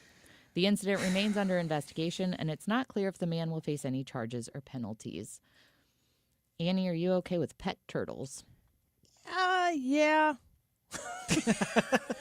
That's not where I would keep mine. No, not in the groin area of I'm your trying pants. to find on. I'm just going to search turtle here and see. What'd they say was comes it? up. 5-inch turtle? Yeah, apparently the kind of turtle it was is a common pet. It sounds like this guy was trying to take his little buddy through TSA, sneak him on a flight. Why do you think that's going to work? Don't know. They're gonna find the turtle, and then you're gonna have to pull it out of your pants, and then you're gonna have to explain why you had a turtle in your pants. That poor turtle's like, what am I doing in here? This reminds me of this tweet. I've got the tweet up on our YouTube live stream right now, and I started to retweet. I don't think I actually did. I started. I'm like, there's nothing I can say about it. But Oregon Mental Health Advisory Board includes member who identifies as turtle. Oh, I'll read that sentence again. Oregon Mental Health Advisory Board includes member who identifies as turtle. Whew, that's loaded. I've got the picture of the individual and a very, very cute turtle. A member advising Oregon's health authority on best practices and policies in mental health identifies as a terrapin species. I thought this was Annie, are you okay? Not the B or not the B? J.D. Holt. Not the B. J.D. Holt, who goes by the name J.D. Terrapin, uses turtle pronouns. What are turtle pronouns? Quote, hello, everybody. It's JD. I use they, them, and turtle for my pronouns. That's not a pronoun. That's a noun. You don't just get to manifest words into different grammatical categories. She is part of a panel of, quote, experts advising the state on mental health. Are our tax dollars paying for that, or somebody's tax dollars paying for that? I sure as hope mine aren't. That turtle is super cute, though. It's a cute turtle. You can't just identify as turtle. You can't do it. You can't do it and advise on a mental health board at the same time. I know he's not here, but can we ask Ryan to identify as turtle when he comes back? I got a better idea. Let's just refer to him as turtle. I have a Ryan Wiggins story for the next segment. I'm going to send an email to him that says he needs to update his pronouns in the company database, and it needs to be turtle. Are you his manager? Are you his manager? Yes. Can you just do that? I don't know. I don't know. This is one of those ask for forgiveness, not permission situations. I'm going to put in a ticket that says, "Hi, Ryan Wiggins would like to be referred to as turtle." They're not going to even argue with you. They're going to be like, "Okay, Yeah, we can't stop this. It's discrimination." Okay, this one's not as silly. Southwest Airlines is beginning to charge for checked bags. Yes, they are. Abandoning a decades-long practice that executives have described as a key to differentiating the carrier from its rivals. Southwest, which built years of advertising campaigns around its policy of letting passengers check up to 2 bags for free, said earlier this week that people who haven't either reached the upper tiers of its Rapid Rewards loyalty program, bought a business class ticket, or hold the airline's credit card will now have to pay for checked bags. They did not outline the fee schedule, but said that the new policy will start May 28th. Annie, are you okay with the policy change? I know you're a Southwest gal. I'm a major Southwest. My entire spending revolves around my Southwest credit card and earning points. Was able to schedule 6 flights, business select, 2 round trip Hawaii this year because I have been working on saving the points up for that for over 18 months. So I am pretty knowledgeable on how to use the Southwest credit card to my benefit, to use their services, be very loyal to them as a customer. And I don't understand why they're doing this. I will say I don't fly with checked luggage very often. I work very hard to make sure that we can pack and travel and take carry-ons. It's just easier when you're flying with a bunch of people in my mind. In general, I try to avoid checking if I can. So I think that for people who do fly a lot, and if you're somebody who flies for business and you fly weekly or whatever, I can't imagine you're checking bags unless you're checking golf clubs, which for business folks might be the case. But if you're going for a business trip, you've got to be able to pack in a carry-on. You don't want to go wait for the checked luggage to come around. So I think what's annoying is that they have said as recently as the end of last year, bags are always going to fly free on Southwest. And then they fired that guy and put somebody else in, and now they're paying for it. What I want to see Southwest do, the only way that Southwest is going to be able to retain me as that I revolve my spending around it so that I can travel. That's how we go to Florida all the time. Yeah. Is through points because airfare is expensive. The only way that they're going to be able to retain me is somebody who's very interested in using their product on a regular basis. They're introducing a base fare. That base fare better be basement cheap. You don't get, if you reschedule that base fare, I think you get 6 months to use the credit or it's gone. You don't get any free baggage checked with that. You don't get, for the amount that you pay to buy that, I don't think you get a strong multiplier, if any multiplier, on points that you receive back, because if you pay cash on like a business select, which is the highest flight, you get 12 times the points back or whatever. If they start offering super cheap flights, and I mean like above Frontier and whatever the Spirit, it can be more than those, but it's got to be strongly less than everything else, I think I'm out. Yeah. So they would have to come back with another perk or you need to provide a real, true value fare.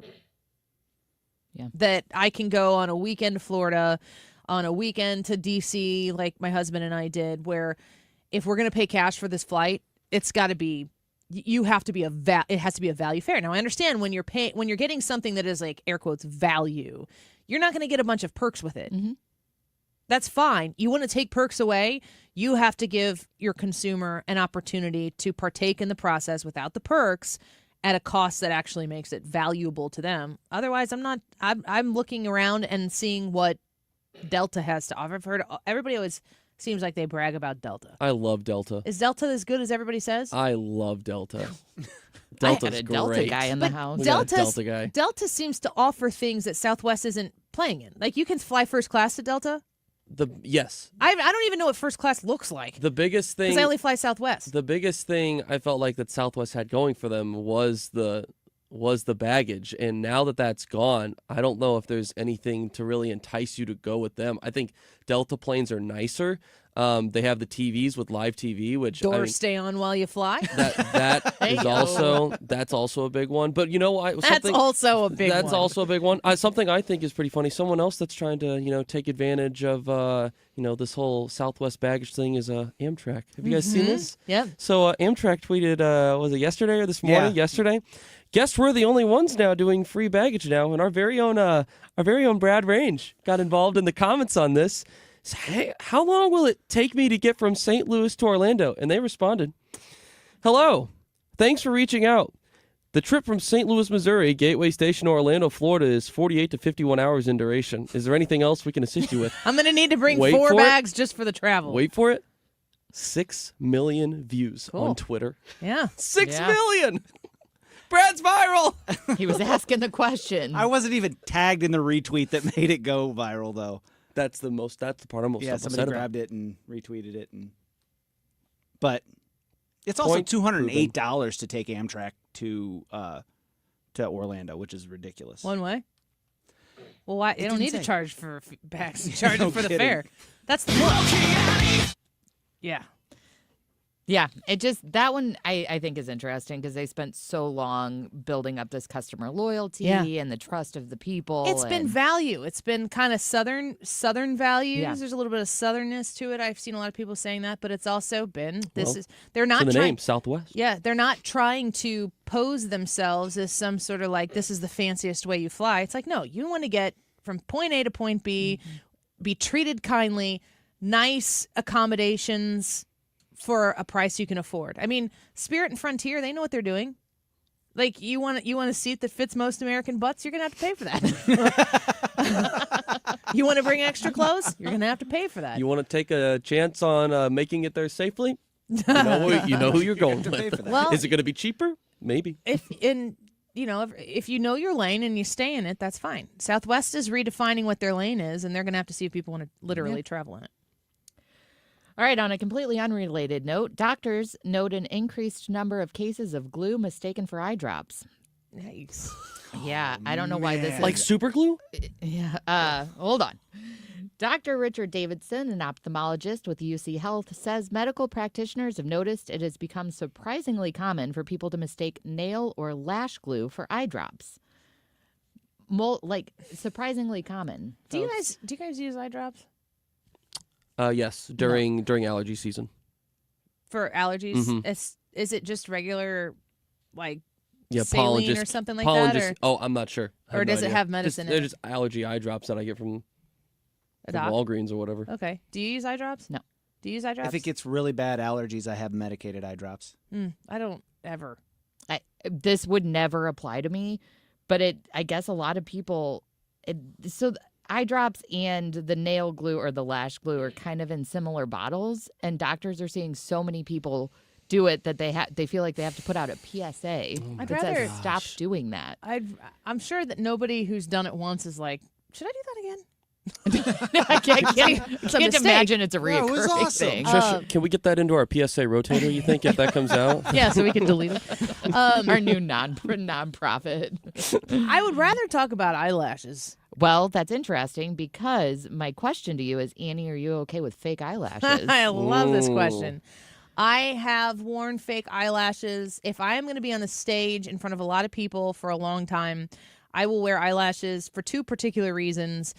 I don't have to wear mascara then, and mascara is often what will, like, you guys boys don't, well, I'm not here to judge, maybe you know, but mascara gets in your eyes, it causes your eyes to water, and then it becomes problems. It wears over the course of an evening. If you're wearing eyelashes, you don't really have to worry about any of that.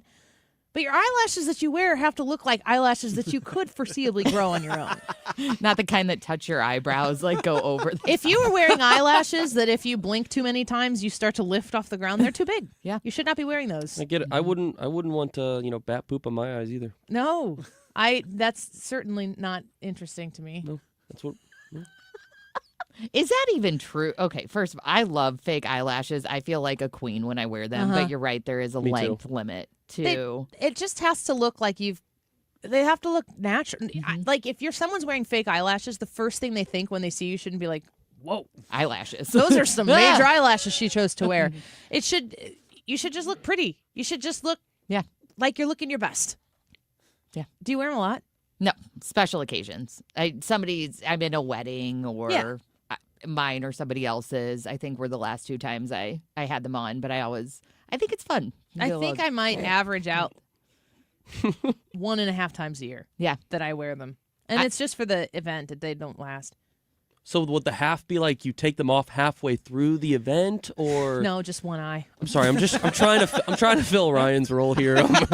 You're doing a great job. Trying. Okay, so I know the stinger just played, but back to the bat poop thing. Is that real? I don't know what that is. You never heard that? People say that mascara has bat poop in it. Ask Grok. I'll do it. Will you ask? Wait, that's a great question for Grok. You heard me say that I wouldn't want to put bat poop on my eyes either, and you just said to yourself, like, you didn't, so we broadcast the show every day on YouTube. You should go back and watch my face when you said that. I don't know what I want to now. I had nothing. I had absolutely nothing. And he's like, it's just Ethan being Ethan again. I think I literally said, okay.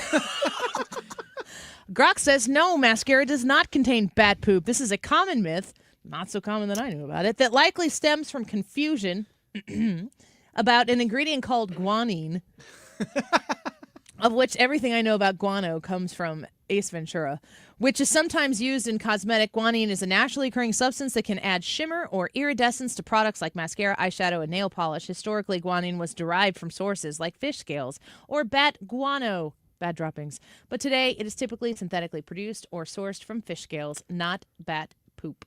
I refuse to believe that. So I'm hearing probably not. Probably no bat poop in this the first sentence is no, mascara does not contain bat poop. I know, but then it goes on to say now it's typically made from synthetic bat poop. No, fish scales. In fish scales. Both. Is fish scales any better than bat poop? I don't know. You tell me. I'm going to say no. You know more about makeup than I do, Ethan. I almost said Ryan. You're doing a great job. Younger, better looking. As long as we can all get on the same page. You guys want a Ryan there? Wiggins story when we come back? Yes, please. Fresh from the presses? All right, let's take a quick break. I'm going to tell a story on Ryan Wiggins. He doesn't know I'm telling it. That's just why it's even better. Stick around. We'll be right back. This is the Annie Fry Show. Follow Annie on X at Annie Fry Show. Let's just face it, right? Your home should work for you, not against you. Hi, it's Kim, and if you've been dreaming of a new kitchen, bathroom, or a finished basement, now's the time to call Lakeside Renovation and Design. They're St. Louis's trusted experts in turning houses into dream homes. Just imagine this, a spa-like bathroom, maybe a chef-inspired kitchen, or how about a cozy basement perfect for some movie nights? Their team handles everything from design to installation so you can just sit back and enjoy the process. Visit lakesidearty.com today to start your dream renovation.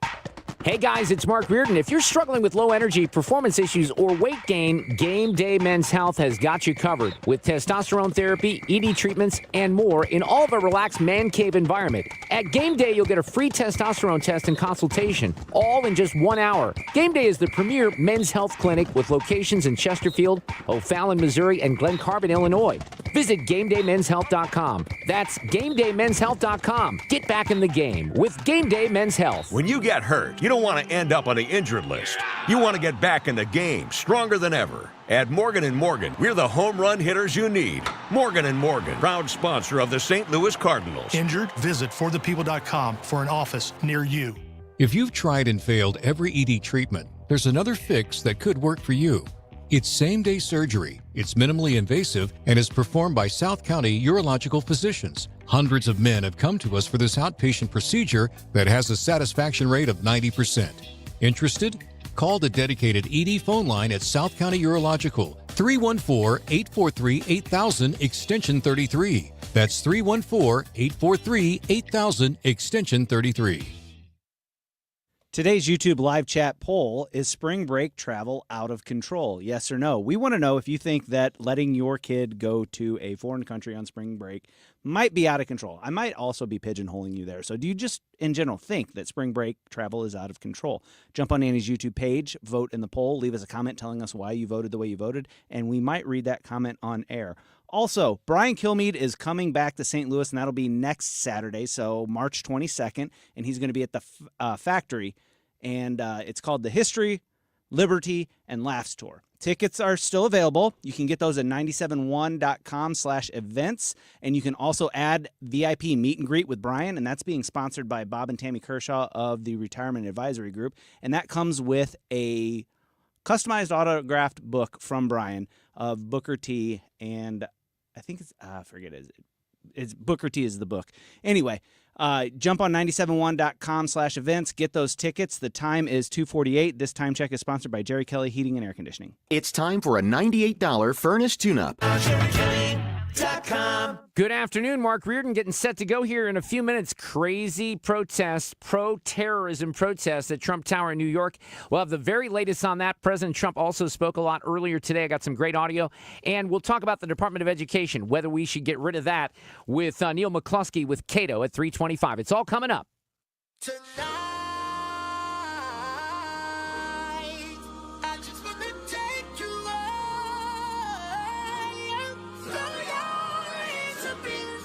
This is the Annie Fry Show. Find the podcast, on-demand audio, and more at 971talk.com/Annie. Players, put your pinky rings up to the moon. So, you know, the Senate Democrats right now have to figure out if they want to shut the government down or not. There are reports, Aisha Hasni is reporting. This is funny. She tweeted out, Gillibrand, that's Kirsten Gillibrand. Kirsten Gillibrand, New York senator, is screaming so loud they can all hear it through the thick wood door. So the Democrats are having a private meeting right now. What are we going to do? Are we going to shut down the government? Are we going to vote for Trump's CR that the House Republicans passed with one Democrat vote, I might add? Eric Doherty reports in conjunction with Aisha Hasni's Fox News reporting. As Democrats are stressing over potentially causing a government shutdown, reports are that Senator Kirsten Gillibrand is screaming so loud that reporters can hear what she's saying in a closed-door meeting. She reportedly opposes the shutdown and is concerned about political fallout now that the Trump White House seems to have successfully pinned any shutdown on the Democrats. So we wait and see. Let's see if she whips them into some shape. Ryan Schmelz, our friend, we talked to you on beginning of the week each week. Gillibrand was asked when leaving if she's concerned Democrats will get blamed if there's a government shutdown. A furious Ben Ray Luan jumped in, yelled, "Republicans are in charge. What are you guys asking all these questions for?" And then eventually left and said, quote, "Jiminy Christmas." This sounds like another B or not the B. This is... I'm reading from X posts from official reporters. And I quote, "Jiminy Christmas." I love that he wrote that out. How do you spell Jiminy? Jiminy? Not what I would have guessed. Well, that's from official. That's from the White House correspondent for Fox News Radio, Brian Schmelz. Such a strange time. He is in the mix, Yeah. as they say. Hard hitting. You guys want to hear a Ryan Wiggins story? Please. Yes. I get a text message today. Now, I've said this before. I have a brother-in-law that lives in Florida. And I get a text, and it was 12:14, so it's in the middle of the show. Ryan Wiggins isn't at SeaWorld, is he? Oh, my gosh. He goes, if not, he had a heck of a doppelganger. And I go, LOL, yes, he might be. I don't know what his schedule is, but I know he's traveling and just spending some time with his kid, which is wonderful. He goes, I just passed him walking. He gets random. And then he said, if I see him again, I'll fan out and ask for an autograph. Don't do that, please. I said, oh my gosh, yes, but don't tell him you're my brother-in-law. I said, at least not until afterwards. He goes, and then he said that he's on a field trip with his with one of his kids. So Matthew was my brother-in-law. And so he all of a sudden I get this pic which, let's see, it'd be 350 there, so I can show this. I'm going to show this to the screen right now. Look at that. Look at that. Oh, they found each other. And they were actually literally on the same ride, which is so crazy. They sit next to each other, too? I don't know if they sat next to each other, but he said that when he saw him, he yelled, "Is that Ryan Wiggins?" He said, "Oh my God, it's Ryan Wiggins," and he yelled it in front of everybody. That made Ryan's life. I bet it made St. John's even more. I literally replied back, he felt like a king for a second. We did. Oh, his head's going to be so big. I hope he can get in the airplane to get back. I was really struggling with this. My brother-in-law likes to have fun, but he's probably nicer than me. Maybe. Matthew, what do you think? But I wanted him to just let it fly like he had a big fan and then wait, because Ryan would totally come back and tell that story. You know he would. He'd be like, the craziest thing happened, guys. He'd be like, we're worldwide. Well, maybe just the Eastern time zone. And that was my brother-in-law. And here's a picture of you. Man, he would have brought that up in the ops meeting Monday morning. He would have been like, I've got one more. Last week he brought up the chairs. God love him. This week he probably will be back for that meeting to bring up the chairs again. Yes. I don't doubt that. But that would have been such a great agenda item. We'll see. I doubt he's going to listen to this show. So we'll see if he brings it up on the air anyway. And he knows who I am now. He is. He said that my brother-in-law told his son to tell him his last name. He was like, "Oh wait, are you Matthew?" Yeah. So that happened. Wah, wah. I have been. It almost happens every time. Either coming or going to Florida when I'm at the what do you call it, gate. And you're sitting there and waiting for the flight. The to take terminal off. gate? Yeah. Somebody almost always says something to me about listening to the show. Now those are St. Louis. Cool. Those are St. Louis people. So Sure. It's not like being in the middle of SeaWorld. The odds of those two running into each other and of my brother-in-law to recognize him and everything, that's just crazy to me. That's that is totally crazy. wild. But it often happens that I'll be sitting at a gate in St. Louis to go likely to Florida, or sitting at the St. Louis gate in Orlando, and people will see me, and there's an Orlando gate, and they're going to St. Louis, and if they hear me talking to my kids or something, I think that's what tips people off or whatever, that they might have heard me before. Do they approach you and ask about Ryan? When people approach me in public to talk about the show, they generally say a few common things. They say they really appreciate that we share a faith. They appreciate hearing about our families, and they lower their voice to a whisper and say that they like Ryan Wiggins. It's like the same thing every time. Almost like there's some shame in it. Yeah, they don't want people to know. Just me. Also, this Ryan Wiggins guy, I kind of like him. Yeah, they would miss him if you were gone. Yeah. And I'm always telling them that you guys are great. We have a great team. That's funny. Funny story. That's crazy. Real quick, we've got less than 2 minutes. Ethan, did you ever take any wild spring break trips? No, I did not. Did you ever go anywhere for spring break? With family, yes, but not like friends trips or anything. Trisha? No. Yeah, I did spring break in Florida once. Was it wild? Yeah. Stay tuned tomorrow. Leave it right there. It was. Ask me anything tomorrow. It's going to be great.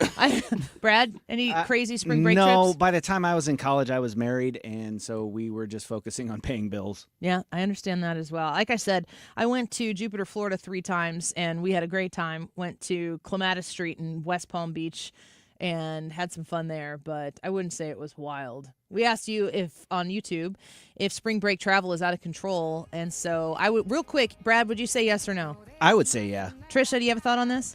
Not really. I don't think I have my thumb on the pulse of it enough anymore. Ethan? I would say yes. I think it's yes, too. You want to give us the results here? 191 votes on today's YouTube live chat poll. Is spring break travel out of control? And 63% of people agree with you, Annie, saying yes. The other 37% say no. I'll have to invite you all to pray for that missing girl. Hopefully they can resolve that situation. It's just it's scary to me. It seems like the world is just so much more cutthroat these days. So prayers for that family, for that girl, and hopefully it ends positively. Mark Reardon Show's coming up next on 97.1 FM Talk. Don't go away. From me, I'm not a married sweetheart. Do you ever wonder if you've saved enough to retire? Discover how you could make your money go a lot further in retirement in a 3-hour adult education class called Retirement Planning 101. Hey guys, it's Dave Glover here. This one-night class is taught by a fiduciary advisor from Financial and Tax Architects with decades of financial planning experience, and they're held at colleges and libraries throughout St. Louis. You'll learn about reducing your taxes, maximizing your Social Security, paying for health care, and more. There's no cost. We would ask that you bring 3 canned goods that we're going to pass on to the St. Louis Crisis Nursery. So you have 2 jobs when it comes to retirement, in my humble opinion. One is saving the money, putting it away. And then the other, just as important, is how do you take it out and what do you do with it after that? Find out at Retirement Planning 101. Simply call 314-350-8110. Again, no money necessary. 314-350-8110. 350-8110. There's nothing like it. The crack of the bat, the roar of the crowd, and the timeless voice of Cardinals baseball. A swing, and there's a high fly ball. That's hit to deep left field. It might go. It's a gunner. Now, you can experience every pitch, every play, every win in crystal clear FM sound. Big fly, Alec Burleson. Starting March 24th, tune in to 104.1 FM KMOX, the voice of the Cardinals, now stronger than ever. God, remember when the Queen of Carpet and the Princess of Pile were flying around the arch selling flooring? Andrea, that was the Queen of Carpet and the Princess of Tile. Oh, that's right. But we don't need shtick here at Best Buy Flooring. That's right, because our in-stock selection of carpet tile, sheet vinyl, laminate, hardwood, luxury vinyl plank, and luxury vinyl tile are already at low, low prices. Come see us at our 3 area locations, North County, South County, and Metro East. Open 7 days a week. Plus, free financing on approved credit. Best flooring, best selection, Best Buy Flooring. Well, if you're like me and you enjoy wine, especially quality wine, you have to try the delicious wines from Stonehill Winery. This winery, if you've never been there, it's in Hermann, Missouri, so it's local, been around since 1847. Listen to this. Stonehill's Cross J. Norton wine beat out 235 other wines in a Missouri wine competition this year and ended up winning the Governor's Cup. Stonehill is Missouri's oldest and now most awarded winery. The winery itself, this is really cool. It has the largest series of underground vaulted cellars in North America. So what's cool is if you get a chance to go to Hermann, you can stop into Stonehill Winery and take a tour. Really cool. They do all kinds of events there, weddings. Think about how cool that would be. I got to try some of Stonehill's Ozark Hellbender the other night. It's a dry red wine, and it's fantastic. Actually, listen to the description of this wine, okay? Aromas of sweet cherry, blueberry pie smeared with a plum compote and drizzled with cinnamon sticks and toasted oak goodness. You can find Stonehill wines at virtually any retail store here in Missouri. Brought to you by our friends at Lord Wine and Spirits. KFTK FM Florissant from the Kaufman Townsley St. Louis's Injury Lawyers Studio. Call 314-500-5000. That's 314-500-5000. All on the free Odyssey app. The markets remain rattled. I'm Lisa Brady, Fox News. The Dow down 544 points at the bell. The S&P and the NASDAQ also plunging more than 1%. This special visit ended with a humbling honor. This Chancellor Award for Excellence and Lifetime Achievement with our greatest appreciation and recognition of your exceptional contributions to journalism and dedication to excellence. So there's Harris Faulkner receiving an award, and we were tipped off about this award, and we wanted to make sure that we were able to congratulate her as well as we bring her back onto the Annie Fry Show. Author of the #1 New York Times bestseller, Faith Still Moves Mountains, and of course, you know her as the anchor and host of the Faulkner Focus and Outnumbered on Fox News. Harris Faulkner, welcome back to the show, and congratulations. Hi, Annie. Thank you so very much. I feel so blessed to get this, first of all, just to be with you, and also to get the recognition for my journalism. It really is a blessing. I was watching the show that day when you were on campus and you were talking about the band and just everything that was about this university, Southern University, and the experience there.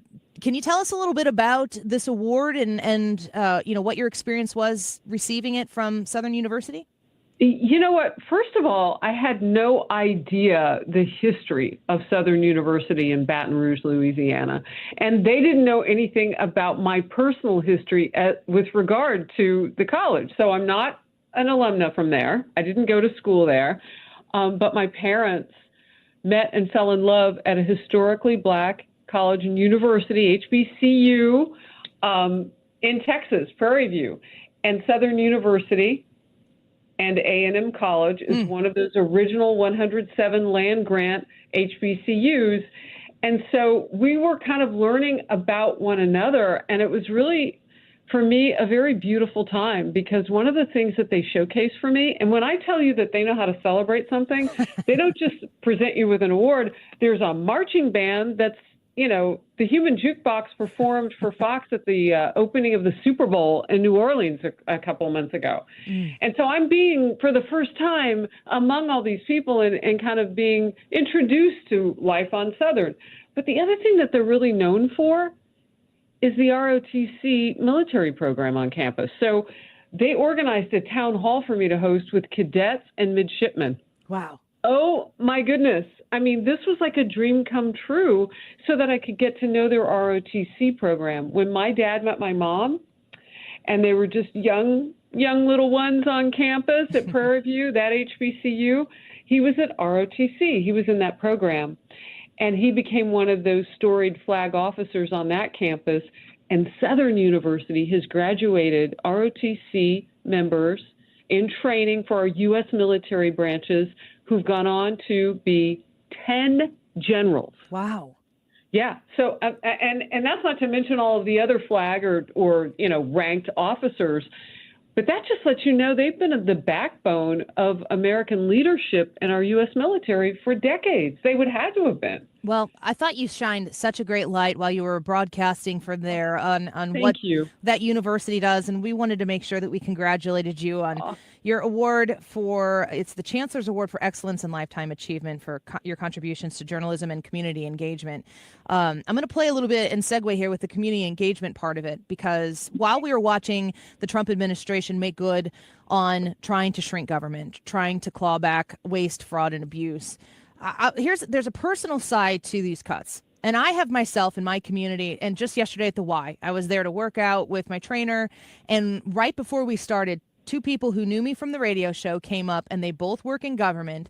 They were both worried about the potential shutdown that might occur on Friday if they can't get the CR through. So they're worried about the furlough, but they were telling me about the people in their own office. These are real people who have accepted the early buyout, one who they think is going to be let go. And I'm sitting here as somebody who supports what Donald Trump is doing, what Elon Musk is doing, but I'm also wondering what you think about the reality of these cuts to actual humans who have been working really hard to do their job and might see a fate of their own soon. Please sign the petition and urge Congress to make assault rifles illegal for civilians. There's no practical application in civilized society for assault rifles. We need your help. Please tell Congress to outlaw them now. Thank you. Oh, it's definitely part of the conversation. And if you're hearing from people and you have a personal connection, I certainly do, having, been the daughter of a military veteran who did 2 tours as a combat pilot in Vietnam. I mean, necessarily, my dad was a government worker because he was a warrior. So I have always watched Veterans Affairs. I immediately wanted to start to interview some of these secretaries from departments that I was, and agencies that I was hearing from people on. So that was a natural one. I started hearing from, people who'd retired from the military right away saying, if they're going to cut the VA, what is that going to look like? So a week ago, I had on the brand new secretary, Doug Collins, who had been on my program many times previously. He's a retired veteran himself, Iraq and Afghanistan. And what was amazing, so he was a congressman from Georgia at that point. Now he's our U.S. Secretary of Veterans Affairs. What was amazing is that he already knew all of what I was going to ask about and had all of those personal stories too, because he's a military veteran. And he said, look, we have ballooned this agency to over 400,000 people. But the accountability on one single issue, he said, I can't get my mind around how hard it's been to track down. Why can't we get benefits to our retired warriors faster?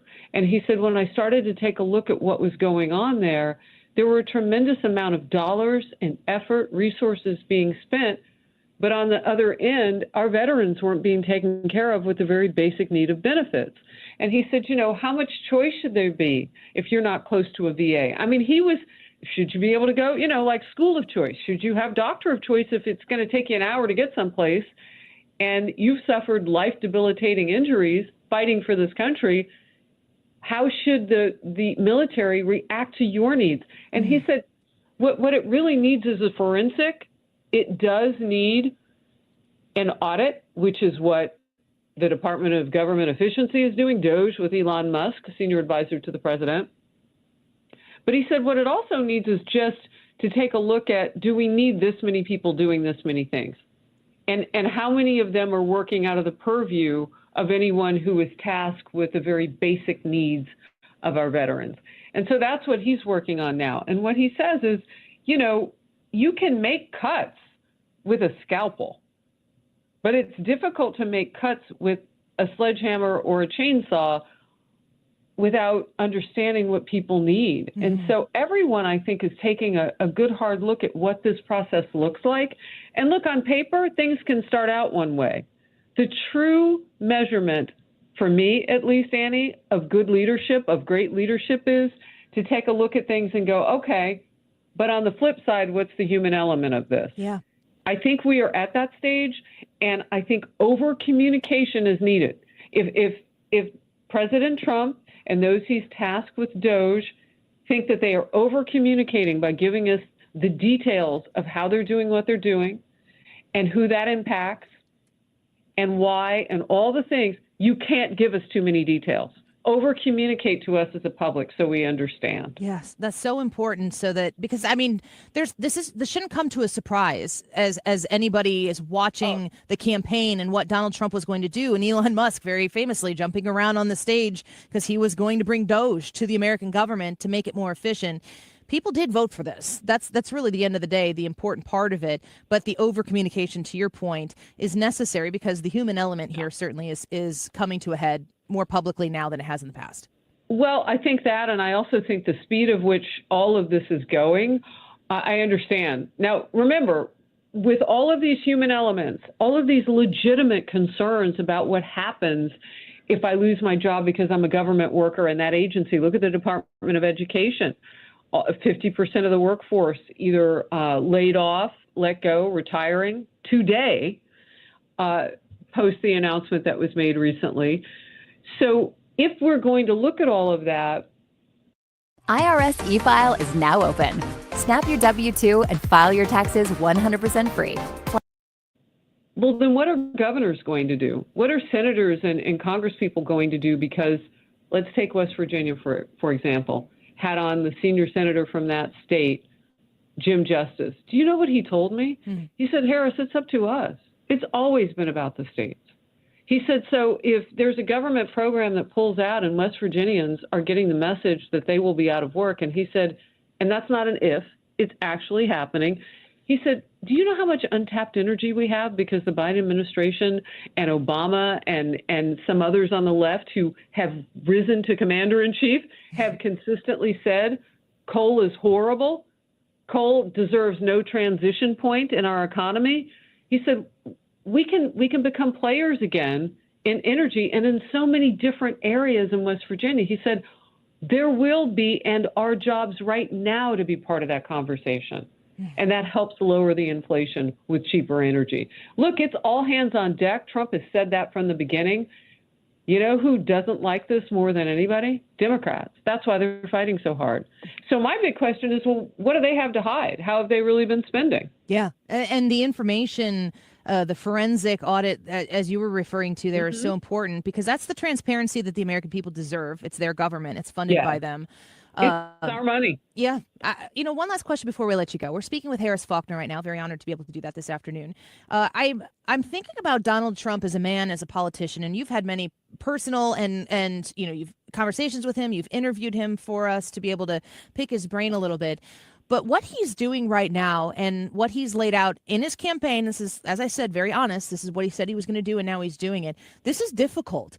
This is tough because Americans are being affected by this in a negative way. There are negative stories out there for the media that hates him to spin, to try to push him down.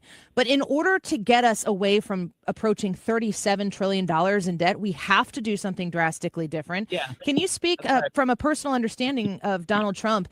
the resolve and the foresight that this man has and the long-term planning ability that he has to see us through to the end where it does result in a positive outcome for Americans? This is such an important question because what you're talking about is vision and value.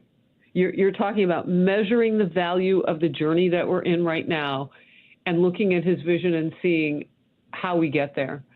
July 13th, 2024, it was about 4 hours before the president left it was 4 hours before he was shot in Butler, Pennsylvania. We were at Mar-a-Lago. He had not flown out yet. We had a sit-down interview. To this day, he says it's his longest next to Joe Rogan. So we sat, we talked, and his vision was this. When I become president, and back then, Kamala Harris hadn't even been announced yet. They were going after Joe. So he said, when I become president, if I do, he said, I want to make sure that everybody is heard, all those people who haven't been heard. But he said, what I want to do is reach across the aisle and clean up some of what is not clean right now. He spoke specifically about cities like New York with just horrible crime rates. And his number one focus would be to right-size America financially around the world, economically around the world, because that makes us less vulnerable to problems. He said, I'm a bigger person at the table. I'm paraphrasing him. I'm a bigger person at the table if our house is in order. Yeah. So that's important. But this idea of bringing people together left and right, he scooped up a whole lot of people who probably thought they'd never vote for a Donald Trump. And they were people of color. They were people from every ilk in this country. He grew the party in ways that the Republican Party has said that it always wanted to grow, but didn't necessarily have the proper outreach to go do that. So he's held up by lawfare in New York City. He goes to Harlem.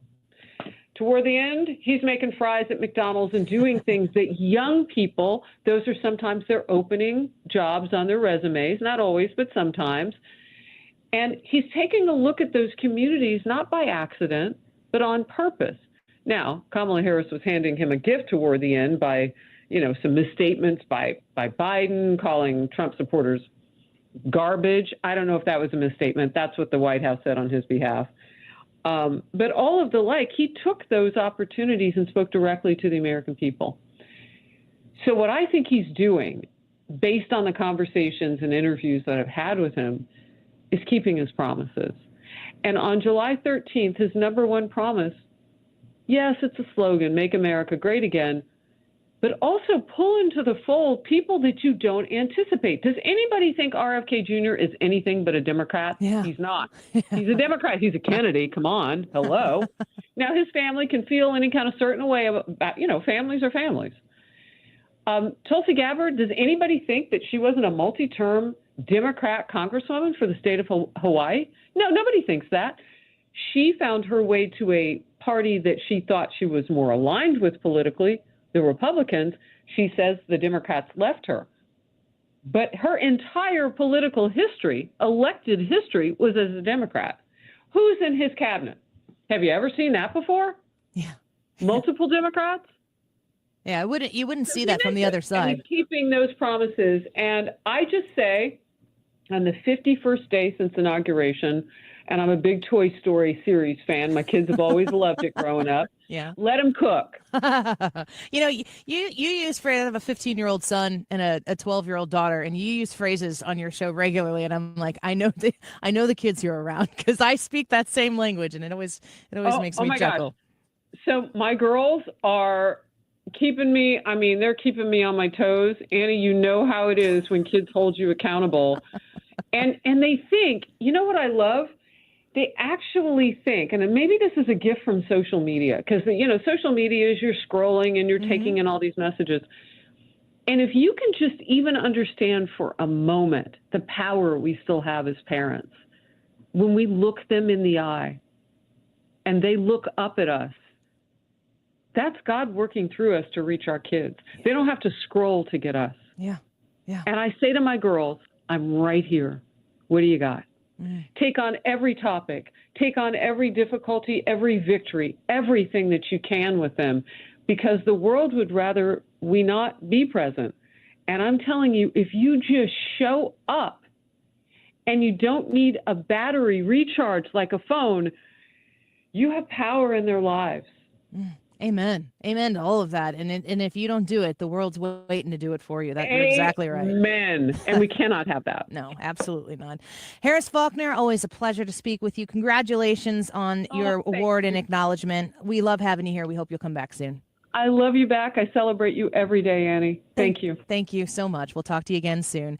Harris Faulkner, author of #1 New York Times bestseller, Faith Still Moves Mountains. I've read it. It's wonderful. You should read it. Anecdotes of different stories that she's covered or been made aware of, or people she's interviewed, and these individuals move to faith in this time of despair or anxiety or fretting, and she tells a story about how it moves mountains, and you should check it out.